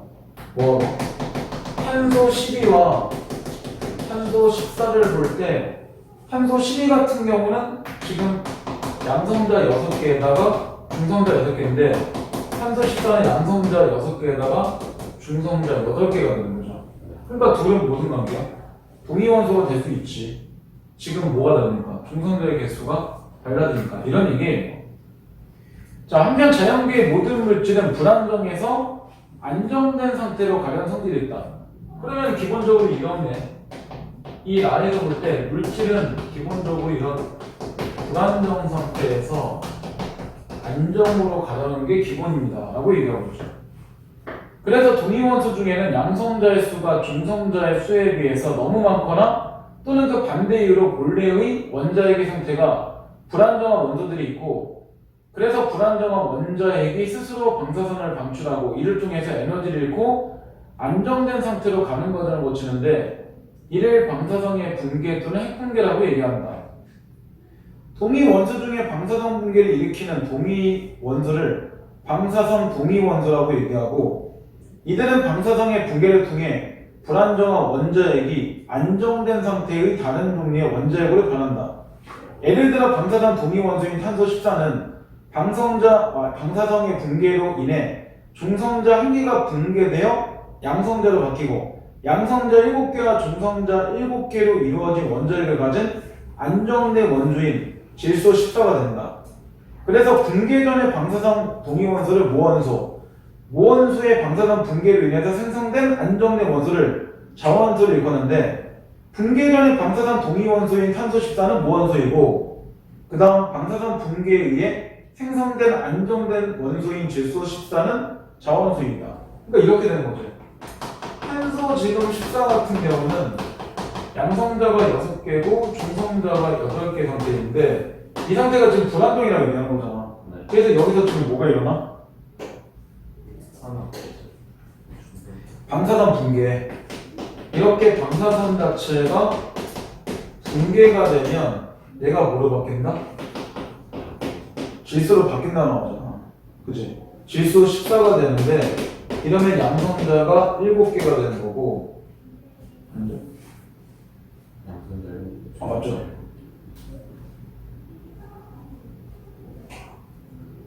양성 자체가 7개가 되는 거고 그 다음 중성자도 7개가 되는 거죠. 그럼 이게 뭐 하는 거야?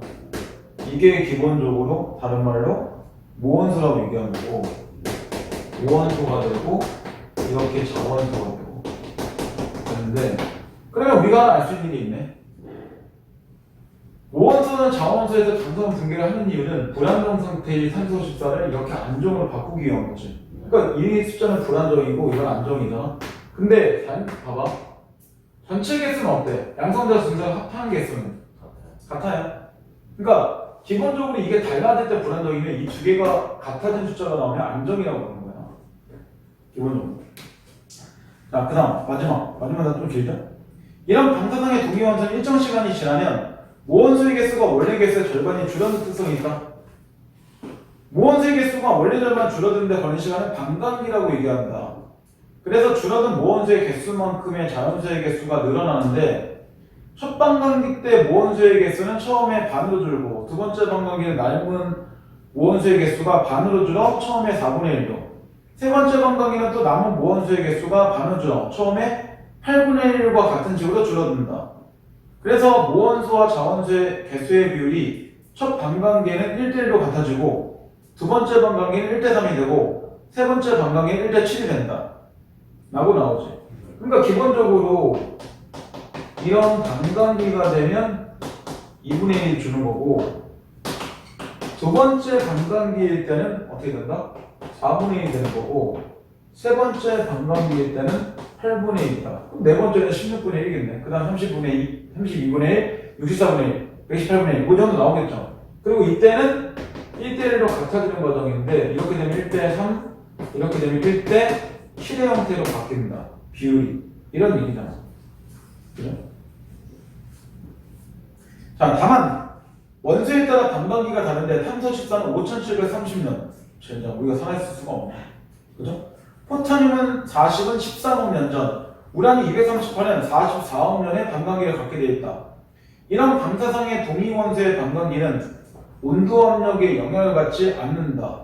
그럼 반감기하고 이렇게 온도나 압력을 갖다 집어넣으면 뭐가 돼? 상관관계가 없어요. 이렇게 생각하면 되잖아. 그치? 따라서 어떤 함석에 포함된 모원소와 자원소의 비율을 알고 그 결과 방사선 동위원소의 반감기를 이용하면 암석이 만들어진 연대를 추정할 수 있다. 예를 들어 어떤 암석이 생성될 때 포타늄 40을 함유하고 있어. 이 원소가 내부 유입이나 유출, 암석의 변성작용 등의 측정 결과 모원소와 자연소의 비율이 1대3이라면 반감기를 두 번 거쳤기 때문에 26년에 생성된 것을 알 수 있다. 왜? 1대3이랑 반감기를 한 번, 두 번 거친 거잖아. 그지? 그러면 원래 13이면 곱하기 12라는 얘기잖아. 근데 26이 되는 게 맞겠네. 뭐 이런 식의 개념을 하는 거죠. 자, 근데 문제 1번. 그 지문행식 체크. 중심 화제는 연대 측정과 방사선 동위원소 반감기 이렇게 될 겁니다.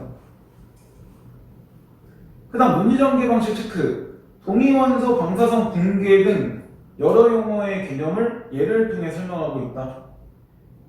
그 다음 방사선 동위원소의 특성에 대해서 분석 방법을 제시하고 있다.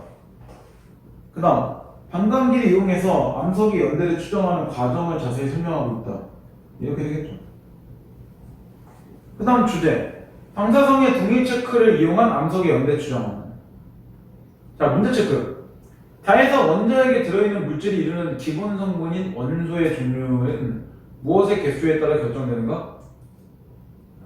양성자. 바로 왼쪽에 나오죠. 양성자의 수에 따라 물질 있는 기본 성분이 원소의 종류가 결정된다고 나오니까. 두 번째, 모원소 방사선 붕괴에 의해 생성된 것으로 안정된 원소를 무엇이라고 하는가? 모원소 반대니까 사원소. 그 다음 1대7. 그럼 반감기 몇 번이야? 1대7이니까 세 번째. 이렇게 되겠죠. 이런 과정입니다. 자, 근데 문제 읽어볼게요. 자, 진술 방식이 적절한 거야.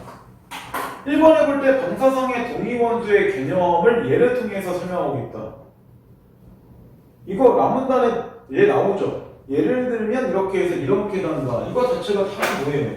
기본적으로 얘 방법이잖아. 그러니까 정답 1번 바로 나오네. 그죠? 이건 이렇게 보면 되고. 그 다음 2번은 내용 보면 되죠. 자, 방사선 동위원소의 핵은 불안정하여 붕괴될 수 있다. 그런가요? 네. 그래서 나에서 세 번째 줄 나오죠. 원래 원자의 상태가 불안정한 게 있고, 그래서 불안정한 건 방출하고 에너지가 생성되고 하는데 그게 붕괴이다 라고 나오죠. 그러면 붕괴되는 과정은 뭐 한 거야? 안정으로 가는 과정이잖아. 그 다음 실수 14는 둘 다 77이지. 그럼 맞네. 세 번째, 방사선 동위원소의 반감기는 온도 압력과 상관이 없다고 했잖아 아까. 그러니까 정답 3번 나오죠. 그 다음 4번, 19세기 초에는 맨 처음에 볼 때 지층년도 몰랐죠. 20세기에 들어가서 하는 거잖아. 왜냐면 1905년 정도가 돼야 되잖아. 그죠? 그러니까 이런 거 자체가 1905년이니까 20세기가 되겠죠. 그 다음, 모든 물질은 불안정 상태에서 안정으로 간다. 그래서 이렇게 가는 게 안정 상태로 가는 거죠. 그 다음 3번 문제. 보기는 즉 그림은 어떤 방사선 동위원소 가가 붕괴할 때 시간에 따른 모원소와 잔원소의 함유량을 나타낸 것이다. 지금 그래프를 간단하게 본다면 이렇게 되어 있는 거야. 그지? 그리고 여기서 쭉 내려와서 2. 여기 시간이죠. 그죠? 그러면 지금 이 A가 이 2라고 되어 있는 2학년은 뭐를 의미하는 거야? 딱 봐도 얘하고 얘가 정확하게 1대1로 만나는 부분이잖아. 그치? 그렇게 되는 겁니다. 그러면 이게 점점점 내려오는 게 A잖아. 점점점 올라가는 게 B고. 그럼 A는 뭘까?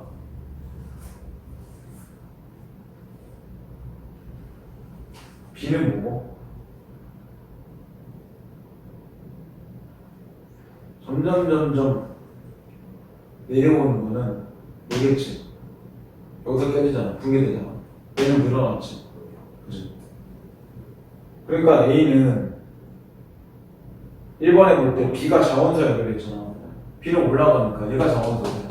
맞는 얘기지? 올라갔잖아 지금. 근데 얘 같은 경우는 그러면 무원소가 됐지. 내려가고 있으니까 이렇게 된 거야 처음부터. 그러니까 1번은 정답이 아니야. 2번 암성의 S의 생성 시기는 자원면도다. 왜냐면 그 무원소와 자원소의 비율이 이 비율 자체가 지금 뭐라 나와? 1대 3이나 나오잖아. 그럼 반감기 자체가 어디야? 두 번 반감기가 같이 나오는 그치? 그럼 여기가 어떤 부분이야? 1대 1인 거니까 첫 번째 반감기지. 그럼 두 번째 반감기가 한 번 더 가야 될 거 아니야? 그러면 4학년이 맞네. 그죠? 그러니까 이번도 정답 아니지. 그 다음 4번의 반감기를 거치면 당연히 16분이 되겠지. 아까 3번까지가 8분의 1이니까 4번이면 16분이 될 거 아니야. 네 번째, 모원소나 자원소의 비율이 1대1로 같아지는데 걸린 시간이 2학년이다. 그렇죠? 아까 여기 1대1이 정확하게 2학년이었으니까. 근데 5번, 시간이 지날수록 자원소와 모원수의 개수를 더한 값은 감소한다. A 유지되는 거잖아. 아까 여기서 14개인데 여기도 14개니까 똑같이 14, 14가 나올 수 있는 거잖아. 전체 개수. 그러니까 하나가 내려가는 만큼 하나는 올라가는 거니까 항상 평균이다. 이렇게 되는 거예요. 그러니까 정답 5번. 이렇게 되겠죠. 감소하는 게 아니고. 그 다음 4번 좀 길죠. 자, 탄소 14는 일정 비율로 계속 붕괴하고 있지만 대기와 우주선의 충돌에 의해서 계속 공급된다. 연구에 의하면 지구대기에서 탄소 14 생성 비율이 탄소 14의 방사선 붕괴 비율과 같으며 뭐야? 붕괴되면서 생성되고 있어요. 얘는. 특이하게. 대기 중에 존재하는 탄소 12와 탄소 14의 구성 비율은 대체로 일정하다고 한다. 식물들은 대기 중에 이산화탄소와 물에 흡수하여 광합성을 하기 때문에 모든 식물들은 약간의 방사성 탄소를 가지며 식물 내 탄소 12와 탄소 14의 비율은 대기 중에 탄소 12와 탄소 14의 구성 비율과 일치한다. 아울러 그 식물에 몸을 흡수하여 탄소를 공급받는 동물과 그 동물을 먹는 동물도 결국 같은 비율이 유지되는데 생물이 죽으면 더 이상 대기 중에 탄소를 흡수하지도 배출하지도 않는다. 그래서 죽은 생물 내 탄소 12와 탄소 14의 비율에 변화가 생기는데 방사선 동위원소인 탄소 14가 질소 14로 변하기 때문인데 이때 생성된 질소 14는 기차이기 때문에 죽은 생물 내에서 외부로 빠져나오는데 그럼 질소 14 감지가 안 된다는 얘기네. 그죠? 네. 그렇지만 생물 유해나 화석의 탄소 12, 탄소 14 비율을 측정하여 대기 중에 그 비율과 비교하면 탄소 14가 어느 정도 감소했는지 알 수 있고 그 결과 탄소 14의 반감기를 이용하면 죽은 연대를 계산할 수는 있지만 문제점이 있죠. 6만 년 지나면 측정하기 어려울 정도의 양밖에 안 남는데 그럼 6만 년이 지난 동물의 실제적인 연대 측정은 불가능하다는 거잖아요. 6만 년 안쪽만 가능하다 이렇게 되는 거야. 한계가 있다는 얘기죠. 그러니까 1번 연대 측정 범위는 제한적이다. 그러네. 그 다음 시간이 지날수록 탄소 14의 개수는 줄어든 게 맞아? 질소 14로 변한다고 했잖아. 탄소 14가. 그럼 점점 줄어들겠죠. 그 다음 방사선 붕괴는 탄소 12와 14 비율의 변화를 일으킨다. 그렇죠. 이게 붕괴되면서 뭐로 변할 거니까? 질소로 변할 거니까. 그죠? 그 다음 탄소 14의 연대 측정법으로 살아있는 생물의 나이를 어떻게 측정해? 이건 지금 죽어있는 애들 측정하는 거잖아. 근데 마지막 죽은 생물 안에 있는 질소 14의 양만 알아도 죽은 연대를 정확히 추정할 수 없죠. 왜? 분명히 시간이 지나면 측정하기 힘들 양만 남으니까 이 질소 14의 양만 가지고는 생물이 죽은 년들을 추정하지 못할 경우도 생길 수 있다는 얘기죠. 그러니까 정답 5번 이렇게 되는 거예요.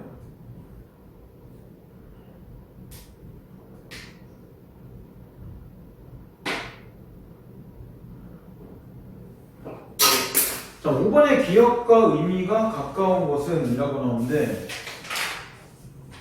기억은 방사선 붕괴를 일으킨다라고 해서 나에서 하나 둘셋넷 다섯 번째가 나오죠. 방사선 붕괴를 일으킨다. 그냥 어떤 현상을 낳는다 이런 얘기죠. 그러니까 1번에 보면 파도를 만든다 이런 얘기잖아. 그러니까 정답이 1번밖에 없죠. 나머지 왜 안 돼? 사실 4번과 5번은 뭘 만든 게 아니지. 아이를 일으키거나 몸을 일으킨 건 똑같은 건 일어나게 만든 거니까 안 되고 오해를 일으키는 건 오해를 만든 게 아니지. 그죠? 그 다음 3번은 왜 안 될까? 가세를 일으켰다. 만들 그거 맞을 것 같은데? 그죠? 가세를 일으켰다는 거는 뭐했다는 걸 만든 게 아니라 쓰러진 가세를 일으켰다. 즉 우리 집 가세가 다시 좋아지게 했다 이런 얘기잖아. 새롭게 뭘 만든 게 아니잖아. 그치? 그러니까 안 되지. 이거. 정답 1번 이렇게 되는 겁니다. 이 문제 그렇게 쉽진 않아요.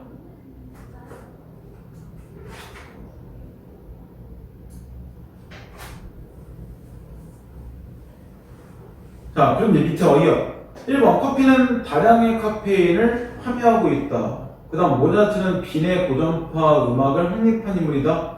그 다음 백두산에 있는 천지는 화산이 폭발하여 생성된 것이다. 그 다음 소나기로 무엇을 지니는 양력은 노년기 근육 건강의 속도이다. 이렇게 되겠죠. 자, 그 다음 세 번째 거 초고층 건물 건축 기술. 여기까지는 볼 수 있을 것 같아요.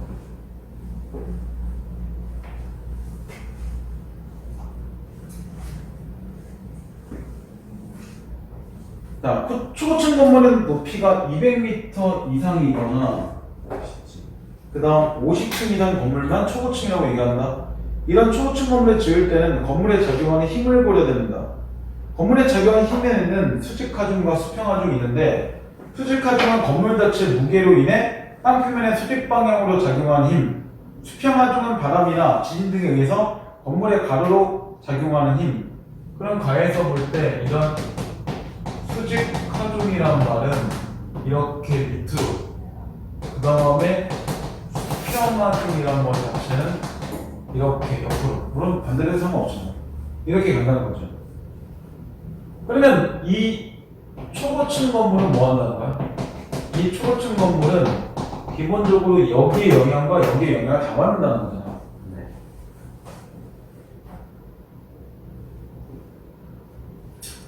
자, 이런 수직하중을 견디기 위해서 고안된 가장 단순한 구조는 보기둥이다.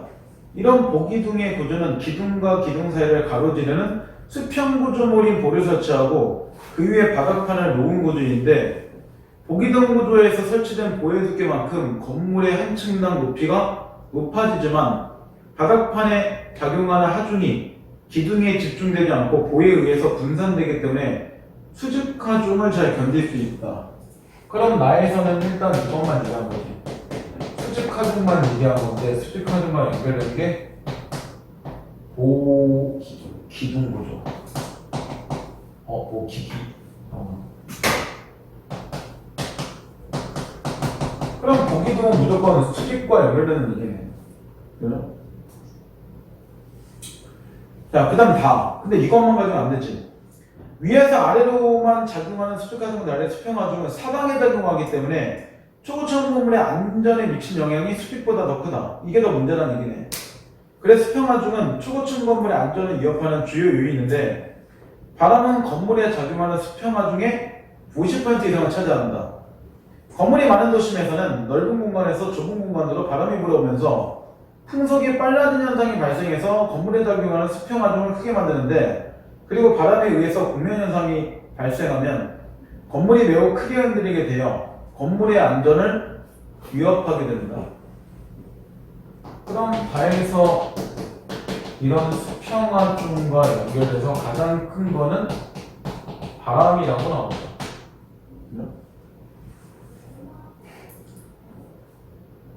그리고 이런 바람과 연결돼서 같이 나오는 게 뭐다? 공명현상이죠.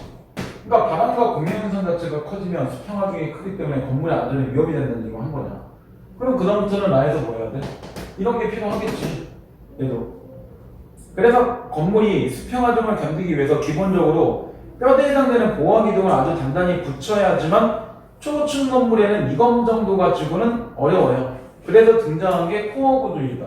그러니까 이 수평화중과 연결된 것 중에 하나 뭐가 나온 거지? 코어 구조가 나온 거지. 코어에게 무조건 수평이네. 코어는 빈 파이프 모양의 철골 콘크리트 구조물을 건물 중앙에 세운 것으로 코어의 건물의 보호 기둥들을 강하게 접촉한다. 이렇게 하면 외부에서 작용하는 수평화중에도 불구하고 코어로 인해 건물이 크게 흔들리지 않는다. 그런데 초고층 건물은 그 높이가 높아질수록 수평화중이 커지고 그에 따라 코어의 크기도 커져야 한다. 그럼 이런 얘기가 똑같네. 말 그대로 높이 자체가 올라간다는 건 코어 구조도 그만큼 올라간다는 얘기잖아. 왜? 높이가 그만큼 높아지면 수평화중의 견디님이 약해질 거니까 라는 얘기다. 자, 그리고 나오죠. 코어 구조는 가운데 빈 공간이 있어 공간의 활용의 효율성이 떨어지기 때문에 이런 초고층 건물들은 코어에 승강기, 화장실, 계단, 수도 파이프 같은 시설을 설치하는 게 낫다. 그럼 가는 뭐하고 연결된 거야? 건물의 효율성. 효율성 있게 쓰기 위해서 이런 걸 설치한다는 거잖아. 자, 그 다음 봐. 그런데 초고층 건물의 높이가 점점 높아지면 코어만으로 수평화중을 완벽하게 견딜 수가 없다. 그래서 아웃리거 벨트 트러스 구조를 사용해요. 코어 구조를 보완한다. 그러면 이 만문단에서 얘기하는 디귿이 뭐야? 지금 이 아웃리거 벨트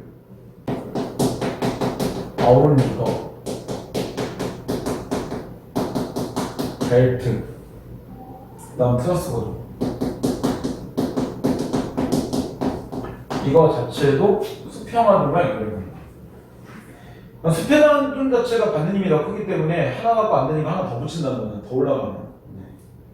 자, 이런 아웃리거 벨트 트러스 구조에서 벨트 트러스는 철골을 사용해서 건물의 외부 기둥들을 삼각형 구조의 트러스로 짜서 벨트처럼 둘러싼 곳으로 수평화중을 지탱하는 역할을 한다. 삼각형 구조의 트러스로 외부 기둥들을 연결하면 외부에서 작용하는 힘이 철골 적합부를 통해서 전체적으로 분산되기 때문에 코어에 무리한 힘이 가해진 것을 예방할 수 있다.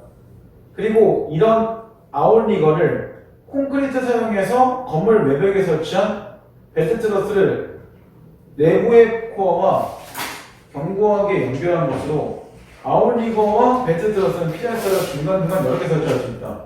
그런데 아웃리거는 건물 내부를 가려질 수 없어서 효율적 공간 구성에 방해가 되기 때문에 이런 단점을 위해서 아웃리거를 기계 설비층에 설치하거나 층과 층 사이, 위층과 바닥, 아래층과 천장 사이에 설치할 때도 있다. 그래야지 뭐 할 거니까 건물에 좀 더 효율적으로 쓸 거니까. 왜냐면 건물에 짓는 게 목적이 아니라 그 건물 쓰라고 되는 거야, 결국은. 이런 거죠. 그러면 여기서 이 벨트 트러스 자체는 뭐 한 거야? 삼각형 구조의 트러스, 벨트처럼 둘러싼 것으로 수평 자체를 하중을 지탱하는 역할을 한다고 앞에 다시 나오죠. 그림 다음에. 삼각형 구조의 트러스 외부 기둥들을 연결한다. 얘네들은 뭐 한 거야? 이런 외부 기둥들을 서로 연결해주는 거야. 그러면 외부에 적용의 힘이 철골보다 분산되기 때문에 코어에 무리한 힘이 가는 걸 얘기합니다. 그리고 이런 아웃리거는 뭐가 연결되어 있다? 콘크리트 사용해서 건물 외부에 설치하는 벨트 트러스를 얘는 이런 벨트 트러스를 뭐하고 있다? 내부 코어, 그다음 내부의 코어와 연결할 것이다. 이렇게 나오죠. 각자 역할이 이렇게 나눠지는 거예요. 자, 마지막. 초고층 건물은 특수설비를 이용해서 바람에 인한 건물의 흔들림을 줄이기도 하는데 이것이 TLCD가 하나 더 나왔네. 즉 다른 말로 동조액체 기둥형 댐퍼라고 하는데 TLCD는 U자형관 속에 수백 톤의 물이 채워진 것으로 초고층 건물의 상층부 중앙에 설치하는데 바람이 불어 건물이 한쪽으로 기울어져도 물은 관성의 법칙에 따라 원래 자리에 있으려 하기 때문에 건물이 기울어진 반대쪽에 있는 관의 물높이가 높아진다. 그렇게 되면 그 관의 아래로 작용하는 중력도 커지고 인해 건물에 기울기에 하는 힘을 약화시켜 흔들림을 줄이게 된다. 물이 무거울수록 그리고 가로폭이 넓어질수록 수평 방향의 흔들림을 줄여준 효과가 크다. 하지만 그에 따라 수직하중이 증가되기 때문에 TLCD는 수평하중과 수직하중을 함께 고려해서 설계해야 한다. 그럼 마지막 아에서 얘기한 게 TLCD 이건데 TLCD는 뭐와 연결해서? 흔들림을 줄이는 거죠. 얘는 흔들림 자체를 줄인다. 그래서 얘는 두 가지를 얘기하지. 뭘? 무거울수록 그 다음 가로폭 자체가 클수록 뭐한다? 이런 흔들림 자체는 줄일 수 있다 라고 나오죠. 근데 문제가 하나 있지. 너무 무거우면 수직하중에 문제가 생기지. 그지? 그러니까 뭐 하는 거야? 어느 정도 고려는 필요하다 이렇게 얘기하는 거지. 초고층 안 지으면 되잖아. 그치? 결론적으로 초고층 안 지으면 되는 거네. 그죠? 이 초고층 되어갖고 이거 칠까는 거 같았어.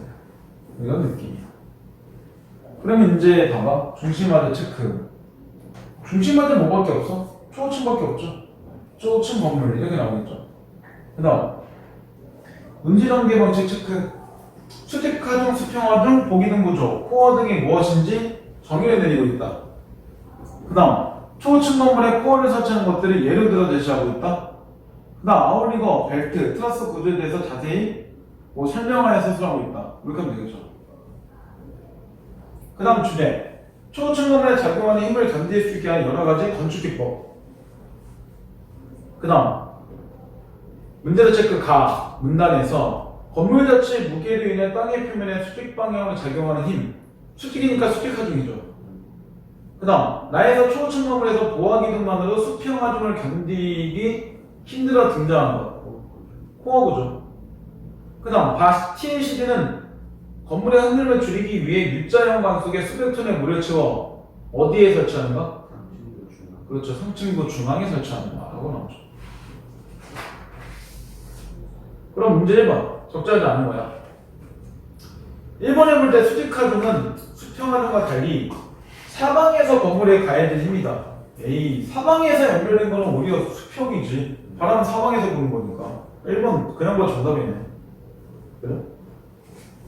그 다음 2번에 적절하지 않은 거야. 자, 기역은 코어 구조지. 아니, 보기등이죠. 보기등은 기둥과 기둥 사이에 설치한 수평 구조물 위에 바닥판을 놓는 구조이다 라고 나문단에 정확하게 두 번째 줄부터 나오죠. 답이 아니죠. 그 다음 기역에서는 수직하중에 예방한다. 그렇죠? 이것만 유일하게 수직하중에 연결된 거니까. 그 다음 리을에서 코어는 건물의 높이가 커짐에 따라 크기도 커져야 된다. 그렇죠? 높이가 커지면 코어 구조도 그만큼 커져야 된다고 나왔습니다. 그 다음 네 번째 디귿에서 트러스는 아웃리거와 코어의 결합력을 높인다. 트러스는 그냥 외부 기둥들을 연결하는 것 뿐인데 그죠? 안 맞네. 아웃리거와 코어의 결합력이 아니라 이렇게 나왔잖아. 아까 아웃리거가 벨트 트러스를 내부 코어와의 연결 자체를 더 강하게 하는 거잖아. 잘못되어 있지. 전제 조건이. 그래서 아웃리거가 뭐 해야 돼? 벨트 트러스와 호의 결합력을 높여준다. 이렇게 썼어야지. 잘못되어 있죠. 정답 4번. 5번을 보면 당연히 미음과 디귿을 함께 사용하면 더 수평화된 견림이 커질 거 아니야. 너무 뻔한 거지. 자, 그 다음 이제 3번 문제. 가나의 이유로 적절한 것은 가와 나 이런 거 왜 써? 난 얘기잖아. 공간 효율 이거잖아 결국. 그러니까 정답 3번 나오죠? 그 다음 4번에 다르지 않은 거야. 딱 TLCD죠. 왼쪽을 아니 한쪽을 기울여도 원래 쪽에 자리 잡으려 할 것이다. 그렇잖아요 기본적으로. 이렇게가 만약에 있는 글자관에서 이렇게가 지금 물이 흘러가는 거잖아요. 그죠? 어떻게 보면 이런 식으로 지금 물이 있는 건데 얘가 이쪽으로 가면 물이 이쪽으로 좀 더 쏠리겠죠. 이쪽으로 가면 물이 좀 더 이쪽으로 올 거고. 그죠? 그 다음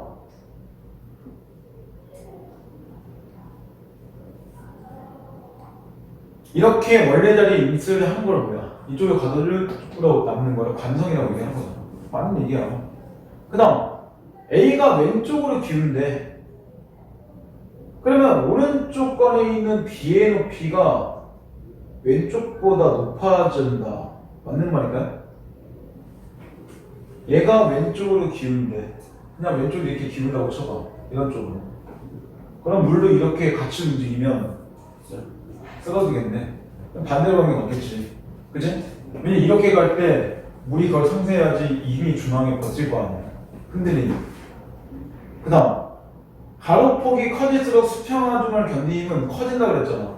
그러니까 3번이 정답. 작아진다. 그러면 가로폭이 넓어질 이유가 없잖아. 정답 3번. 이렇게 되겠죠. 그 다음 비해양이 많으면 당연히 수직하중이 증가하죠. 무거울 거니까요. 그 다음 비계의 무게가 무거울수록 흔들림을 줄여주는 효과는 클 수는 있죠. 대신 그렇게 무거워지면 수직하중에 문제가 생기니까 적절한 무게가 필요하다는 얘기다.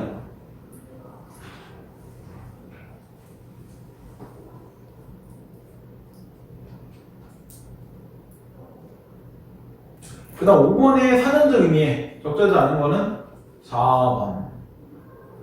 D는 어떤 뜻이야? 하중을 지탱한다, 버틴다 이런 거지. 버틴다는 거지 보존이 아닌지. 보존이라는 건 유지하다를 써야 되거든요. 단어 뜻이 안 맞죠. 자 밑에 어디야? 동연에서 전통과 현대의 접합을 시도했다. 영국에서 공명현상으로 인해 다리가 붕괴되었다. 그 다음 어떠한 위협도 나라의 독립을 위한 그의 니를 꺾지 못한다. 그 다음 몸이 앞으로 나가려고 하는 거. 원래 힘을 유지하는 거니까 관성 이라고 나오겠죠. 관성 힘을 이용한 게 TLCD고 이렇게 되는 거예요. 자 여기까지. 그럼 다음 주. 결과는 4, 8 보이라고 주가는 3, 보이는 2. 그 다음에 주름 클리닉은